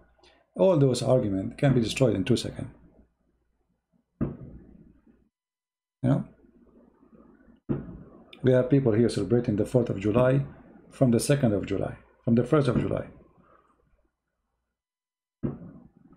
By the way, I don't like anyone to play with firework, and I will tell you why. New Year come, many occasion in your country, local occasion, occasion. You see, if you have extra money, go and give it to somebody poor. There's women, they have no husbands. There's women, they are old. Men, they are old, they cannot walk. You have money, you want to burn it? Instead of putting in little things, stupid thing, go in the sky, burn for a second, give it to a poor person. He can buy some bread, He can buy maybe something he need, clothing, medicine. I mean, it was very sad for me when I was in the Philippines.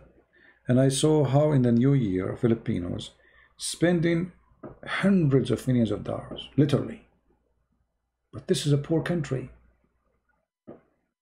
How you are poor and then you spend all this money? For what?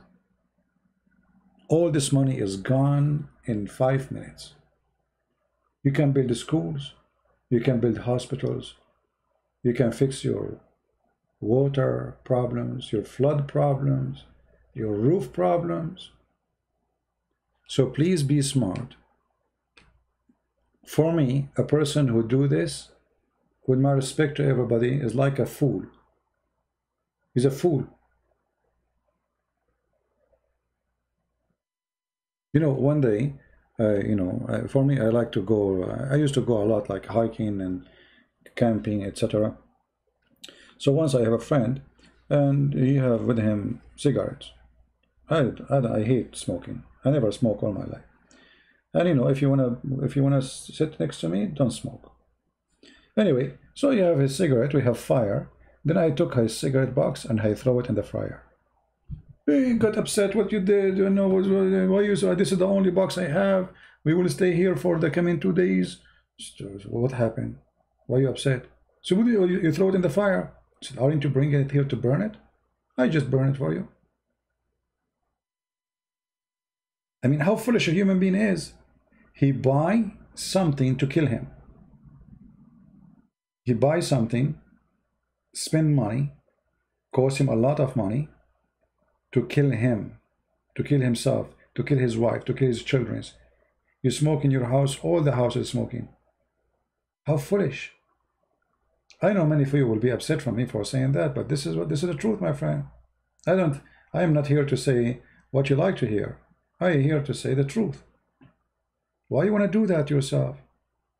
If you calculate how much money you spend for a smoke, and the fact, no, you are not smoking, they are smoking you. They are smoking your blood. Those who they are saying you tobacco, they are billionaires. And I assure you, they don't smoke their own product.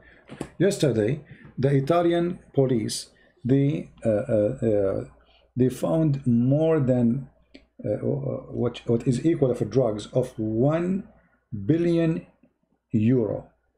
How much? 1 billion euro. Made by whom? Sent by whom? By ISIS. Sent to where? To Europe. 1 billion euro. That is the devil, my friend. ISIS sending drugs to Europe. Look how smart they are as evil. From one hand, they destroy the nation, or the nations of European people. They destroy their youth. They destroy their health. They kill them. On the other hand, they take their money. You can go right now and search the news. 1 billion. And the funny Trump, he keeps saying to us every day that there is no ISIS no more. But they are saying clearly that those are drugs coming from ISIS in Syria specifically. Which means they have manufacturers, they have system to grow, to make, to import. I mean, how all this work, how this is always working. You can imagine how powerful this mafia is.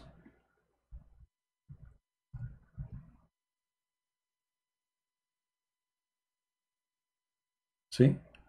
I mean, look at this, man. Look at this.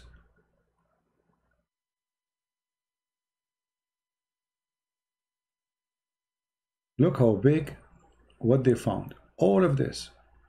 1 billion euro. So this is the value of the drugs.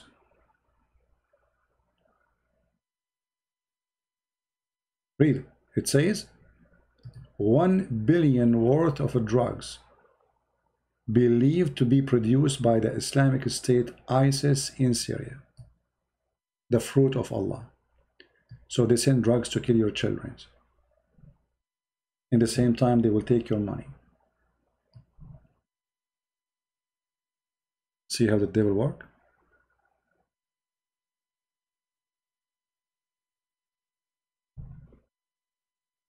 But it's not the fault of ISIS. It is the fault of corrupt people. If nobody buy them, ISIS can't sell them. You know what I mean? If you don't buy drugs, nobody can send you drugs. So we cannot blame ISIS for you being stupid.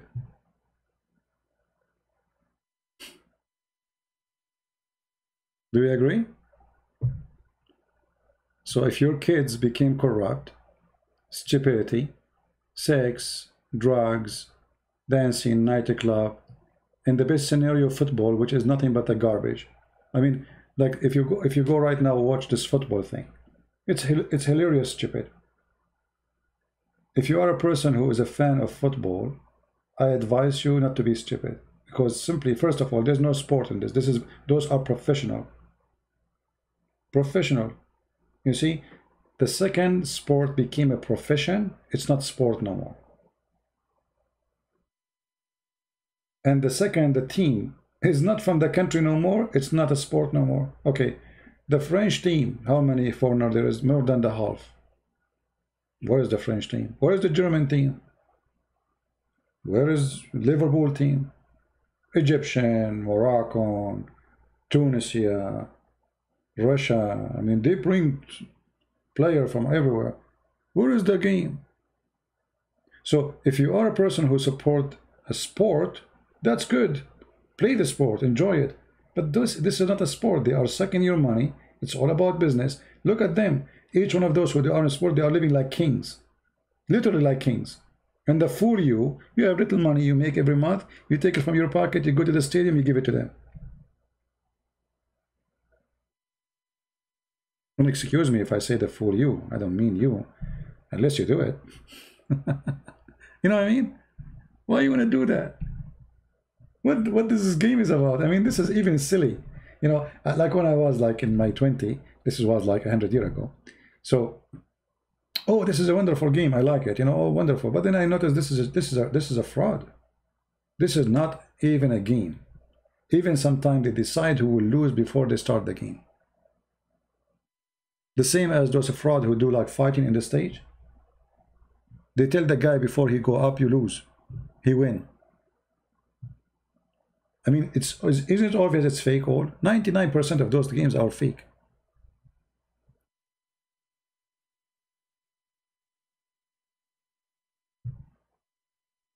Intelligence is what makes us a human, not the opposite.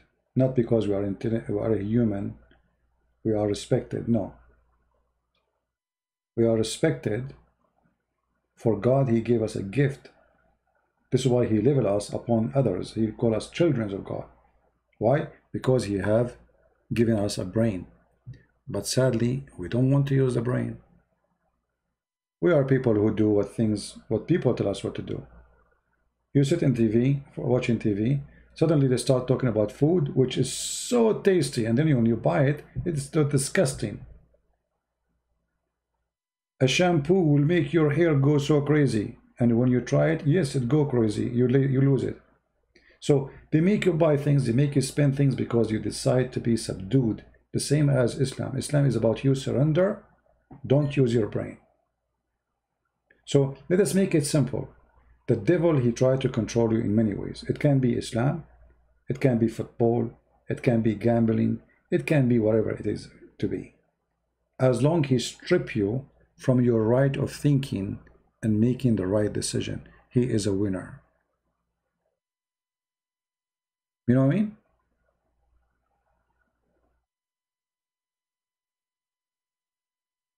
It's about making you a goat. Someone tell you what to do, what to buy, what not to buy, what to eat, what not to eat. And they create days like the Father Day. What this day is about? It's just to go and spend some money to buy a gift for your father. And now if you don't buy a gift in that day for your father, that means you don't love your father. But who said that? Companies, they said that. They want you to be a fool. The day for the mother, how many billions is going to be spent in that day for what? If you love your mother, you love her every day. The gift you can give to your mother is to be loving to her every day, not once a year you give her a gift. So they fabricate occasions so you can be their goat. You can be their donkey. You work all day, and then the money, little money you make, you put it in their pocket willingly, thinking that you are the smart person. So now we have the 4th of July. Let us buy firework. You have fire in your head. What firework? Okay, 4th of July, thank God, we are a free nation. Instead of burning it and you know, what about teaching your children about the garbage of the liberals, Antifa and potato and tomato, those crazy people who want to destroy statues and etc. I mean, madness.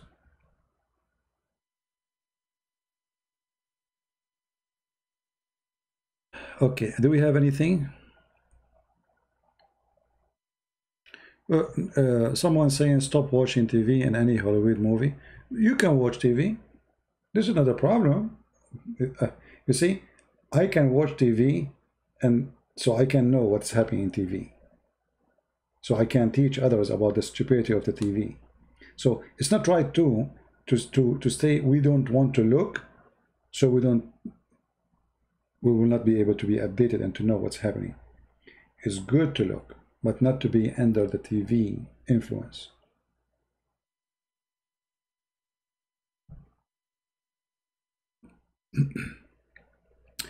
There's a verse that speaks well of Christians in the Quran.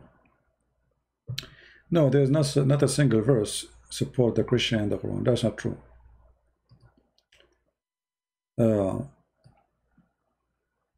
If you read carefully, this is the problem that most of us, when we read, we don't read carefully. We read the outside.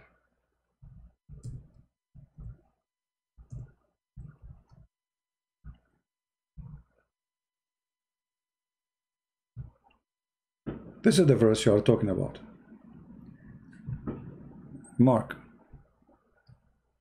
our friend MXRK said, let us show you his statement. There are verses that speak well of Christians in the Quran, and they always use those to support their argument. That's absolutely not true. There's not even a single verse in the Quran speaking well of the Christians. And I will give you an example right now as we speak. This verse here as example says, the most people, oh, my screen is not up, sorry. Let me turn the screen on. It's my fault. This is our friend here, he was making the comment. There are verses that speaks well of the Christians in the Quran, and they always use these to support their argument. That's false. Islam is like a Satan have two faces, and Satan he like always to appear to you in the face you like. So read with me carefully. You will find the most hateful people to like they have hostility to those who believe, which means the Muslims are the one who they are called Jews.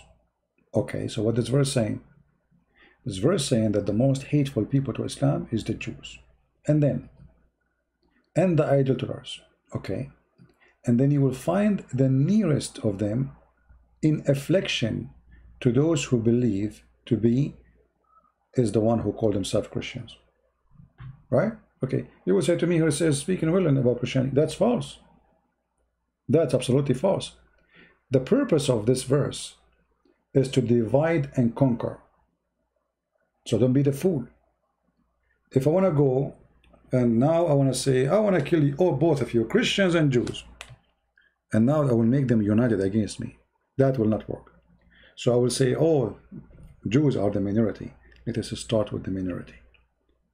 The most people who hate you is those who call Jews, and the most people they are close to you, those who they are called Christians. So that now the Christians, they are relaxed. Oh, Muhammad, he don't mean us. So if he killed the Jews, let us sit and watch. And this is exactly what happened. The Christian did not get involved when he was killing the Jews. He fooled them. He made them relax.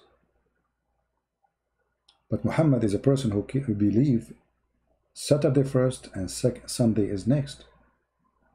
So this is to divide and conquer, not speaking good of you. Right after the same chapter, if you go a few verses before, it says, take not the Christian and Jews as a friends. Well, are we talking about the same Quran? We are talking even about the same chapter.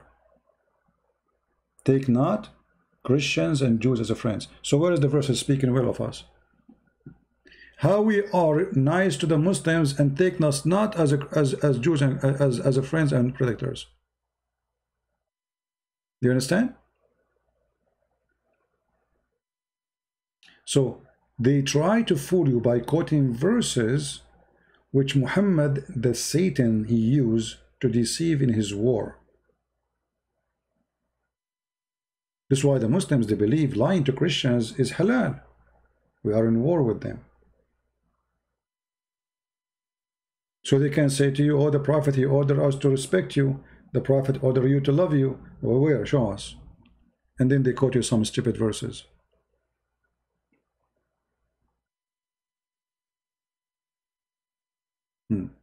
Yeah, but you have to be careful. You know, they try to trick people. It's about education. At the end of the day, everything is about how educated you are. It's a book, my friend. If you want to respond to a claim, you use the book. You don't use a verse only. You know what I mean?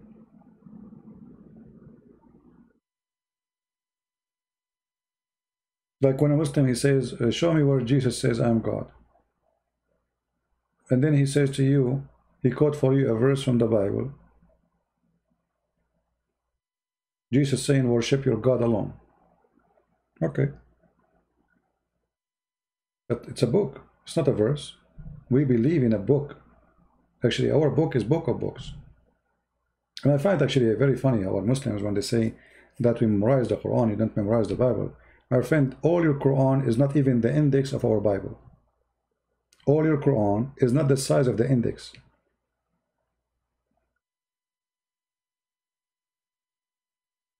You memorize what? All your Quran.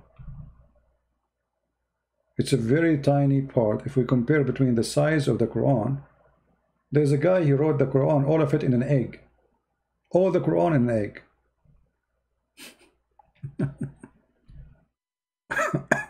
You know? And they say to you, we memorize the Quran. You know?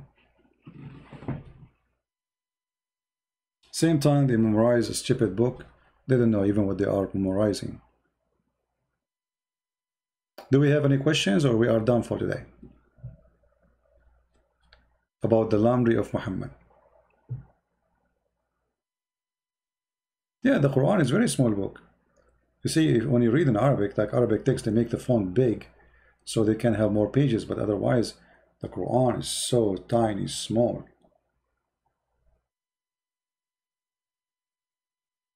Very small book.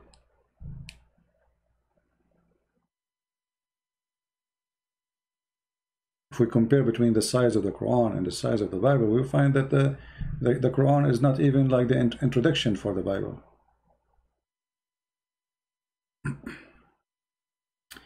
Anyone have a question?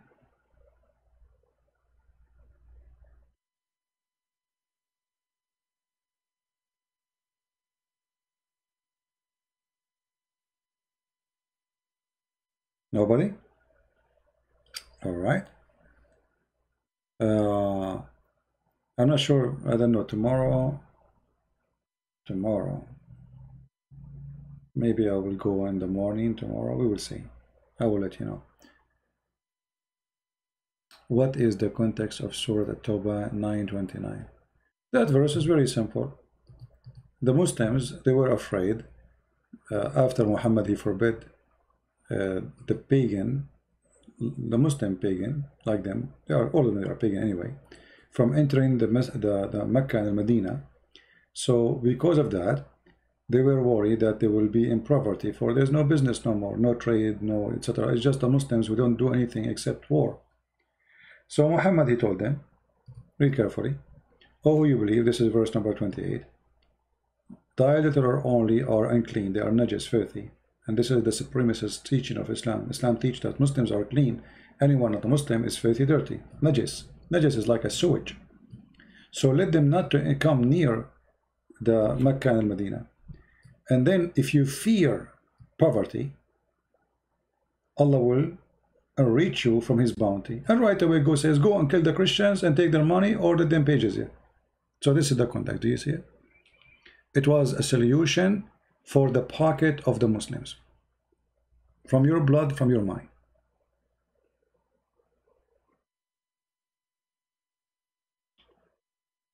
Can you talk more about Muhammad stealing underwear? Well, I mean, what do you want to steal? What do you talk about more? Very simple, proving that Muhammad is a thief. Because the story not only confirmed that Muhammad is a false prophet, not because he stole the underwear, no.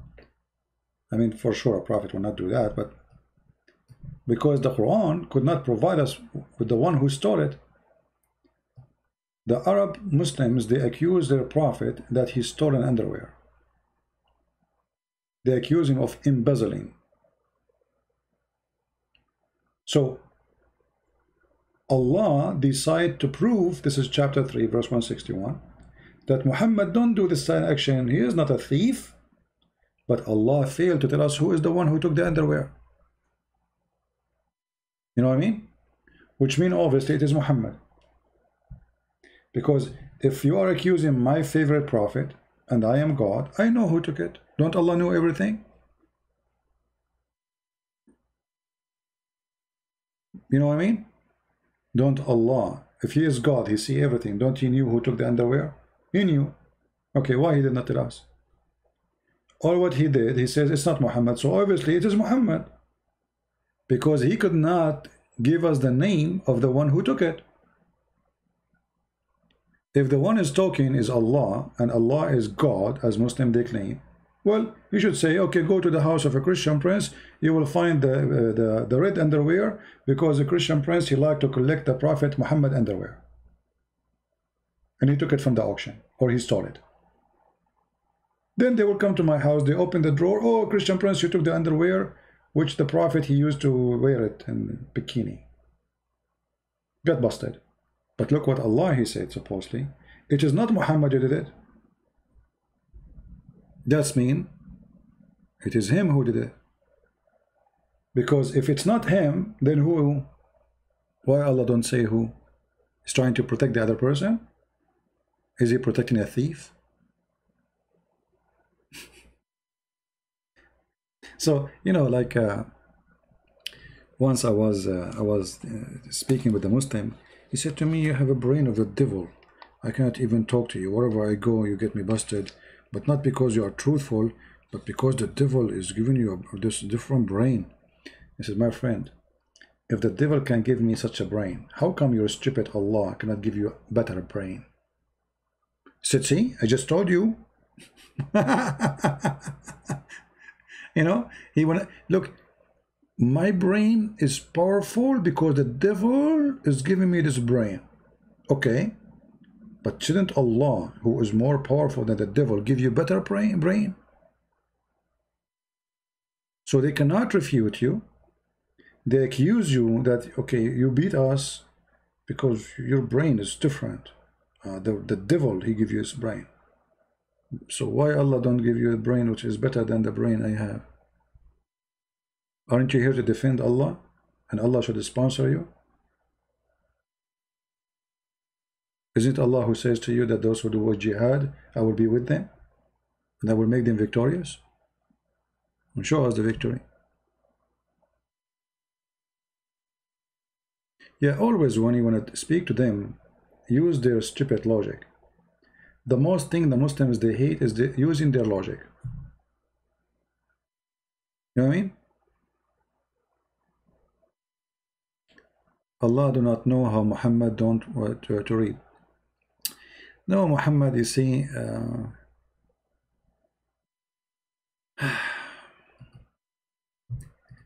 Muhammad is a person who lived between the Jews.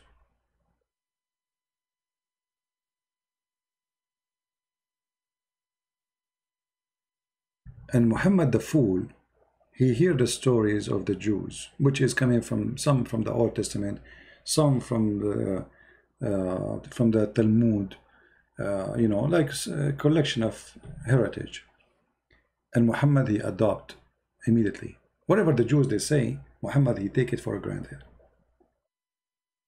So, have you ever heard of the Muslim saying to you that it's mentioned in the Old Testament that there is a prophet who cannot read, or someone who cannot read? This is about the Prophet Muhammad. Muhammad, he heard about it. But that statement there is about the false teachers. And this has happened exactly when you have a fool copying without understanding. It's about people who worship God by their mouth, but the book for them is sealed. They say we are unlearned, illiterate. So the excuse is, we don't understand it. Muhammad, I think he was trying to take a cut, like a character from the Bible about this person who do not know how to read, and he say, it is me, the one who do not know how to read. It is sealed for me. But if you go and read the verses, you will see it's about a person or people who they are fake, false, corrupt, you know.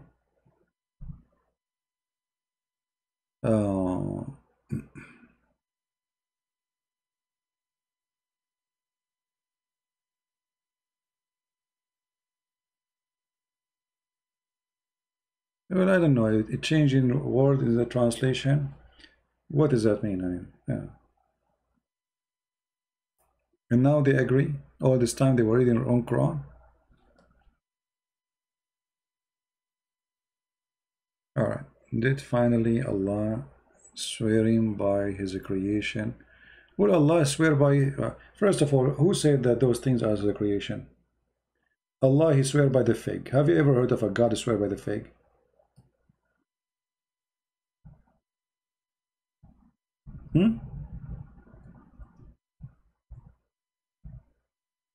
Have you ever? I mean, I cannot imagine that there is somebody, he is God, and he swear by the fig and by the olive.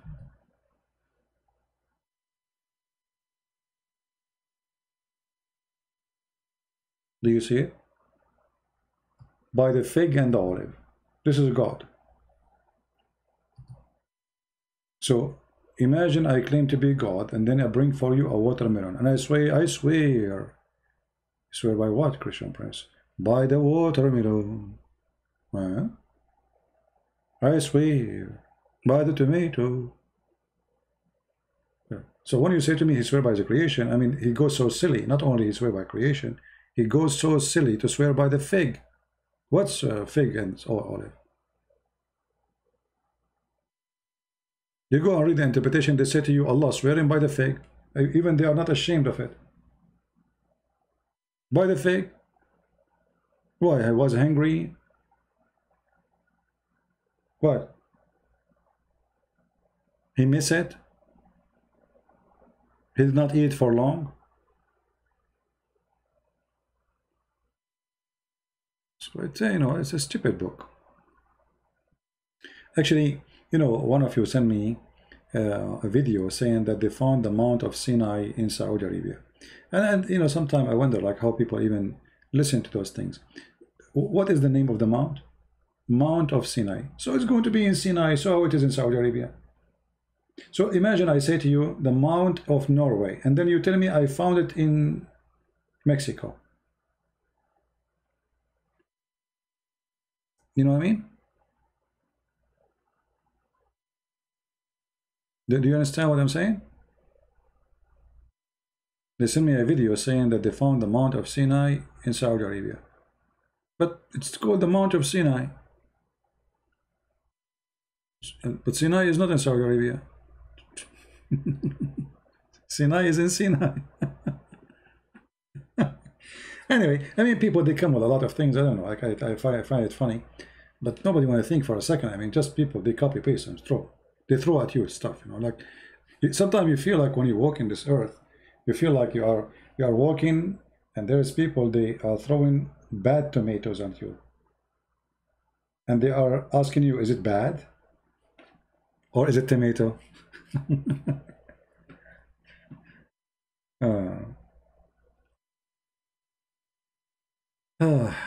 What you can do. You know, always try to use your brain. Don't be a person who depends on others to think for you always. Use your brain. I remember like once they have in the month of Ramadan, like they have like a program. If you answer the question, they give you like an ounce of gold gift. Imagine just a question in the street. So the TV is going through and asking people a question, and then there's a team inside the studio. It's like entertainment program in Ramadan. So they ask the team an insect, and this insect is mentioned in the Quran and produce honey. What is the name of the insect? The first team, they gather their head together and they are like whispering, and then time is up. They did not know the answer. They give the question to the second team. The second team, the time is up, they could not find the answer. Then they switch the question to the street, and then an insect mentioned in the Quran, and this insect make honey. What is the name of the insect? It's hard. It's very hard. Maybe cockroach. Maybe chicken. So sometimes a human being can go like out. I mean, this is like something. It's hard to believe that yes, a human being can be silly and very empty-minded. You know. Another one, they ask him like they ask, air condition New York. What is called in air condition New York. Name for us the name of the air condition and win an ounce of gold. The guy he say Mitsubishi. Okay, repeat the question. Air condition New York. Name for us the name of the air condition and get an ounce of gold. Toshiba. First person, second person, and I'm dying laughing at he just told you the name of the air condition. It's called air condition New York. What is the name of the air condition?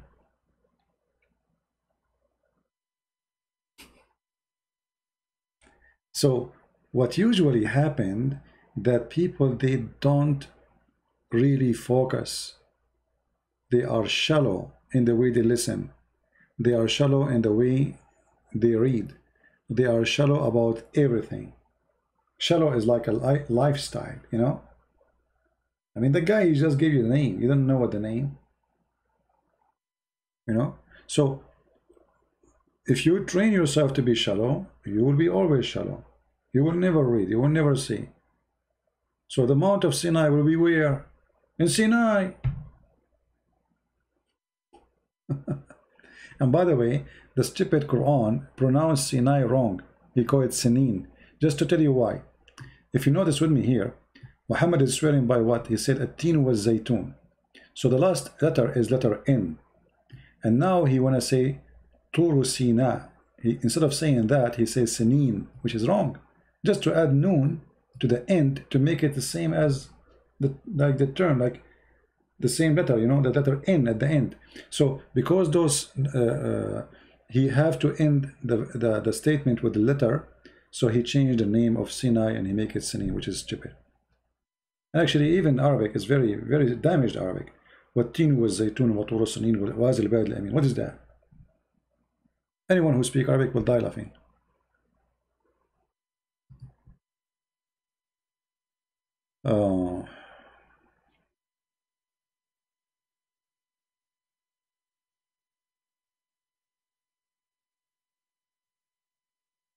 Anyway, so I think we have enough for today.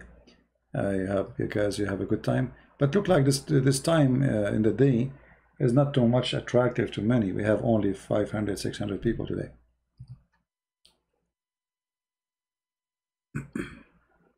I'm not sure if I will be tomorrow in the morning there, but you will be updated. Subscribe to our page in Patreon, in Facebook, and Minds, all the pages we use to update people about our broadcast. And feel free to invite your friends. And I pray that our time was not a waste. We learned something, we discussed something useful, and whatever we learn, we will not keep it to ourselves, we will give it to others. For a human being who learn and keep it to himself is very selfish, is no Christian anyway, and it's against the value of a human being. You know, for you earn a lot of knowledge from your ancestors. Today we have computer, but the computer was not born in one day. There's a lot of people who made a lot of things through thousands of years until we arrive here. And this is why a human being is different. So what we have today is not made of one man, it's made of millions. Today, when anything you have around you, it's not a product of one person. It's a product of this person and all the people who before him work from the time of Adam to make our life easier and different. Not like long time ago, you know, people, they used to wash their clothes by hands. And that really is very tough, very hard, especially for those who have a big family. And then human beings start thinking about how to ease. So the ease we have today, we should appreciate, but we should remember it's not only an ease for us, and we stop there. We have to provide something to ease for the one who will come after us, our children. So don't be selfish. So whatever you learn here, you should share with your family, your friends, so you will ease life on them and they will not be fooled, they will not be trapped, they will not be victims. If you think you are protected, doesn't mean that your child is protected. For you did not inform him, you did not teach him. Don't hide the truth. Sometimes the truth is ugly. You hide it from your children, they might be a victim tomorrow. Teach them about that drugs is wrong, sex before marriage. Teach them about what's right, what's wrong. Teach them about God. Teach them about a false ideology around us, dangerous ones. So if you don't do that, you are exposing your family, your children to the worst. It's like we don't have immunity. The immune system we have is our knowledge, not only the white cells in our blood. Corona is strong because we have little knowledge about it. Corona is so weak when we have knowledge about it. So in order to fight a disease, you need to study it. And here we are fighting a disease, it's called Islam. So if you don't study it, and if you don't share the knowledge you learned with your children, you are committing a crime against them. I remember a guy in Australia. His son is 15, 16 years old. Suddenly he disappeared, and after a year he saw him in the TV in Syria committing suicide bombing. The poor kid, 15, 16 years old. He is not a Muslim. He met a bunch of Muslims. They converted him to Islam, and then they smuggled him all the way to Syria to join ISIS, and they fool him to commit suicide bombing. If those families, they did learn about Islam and they taught their children, their son by now should be a grown man. He will be 20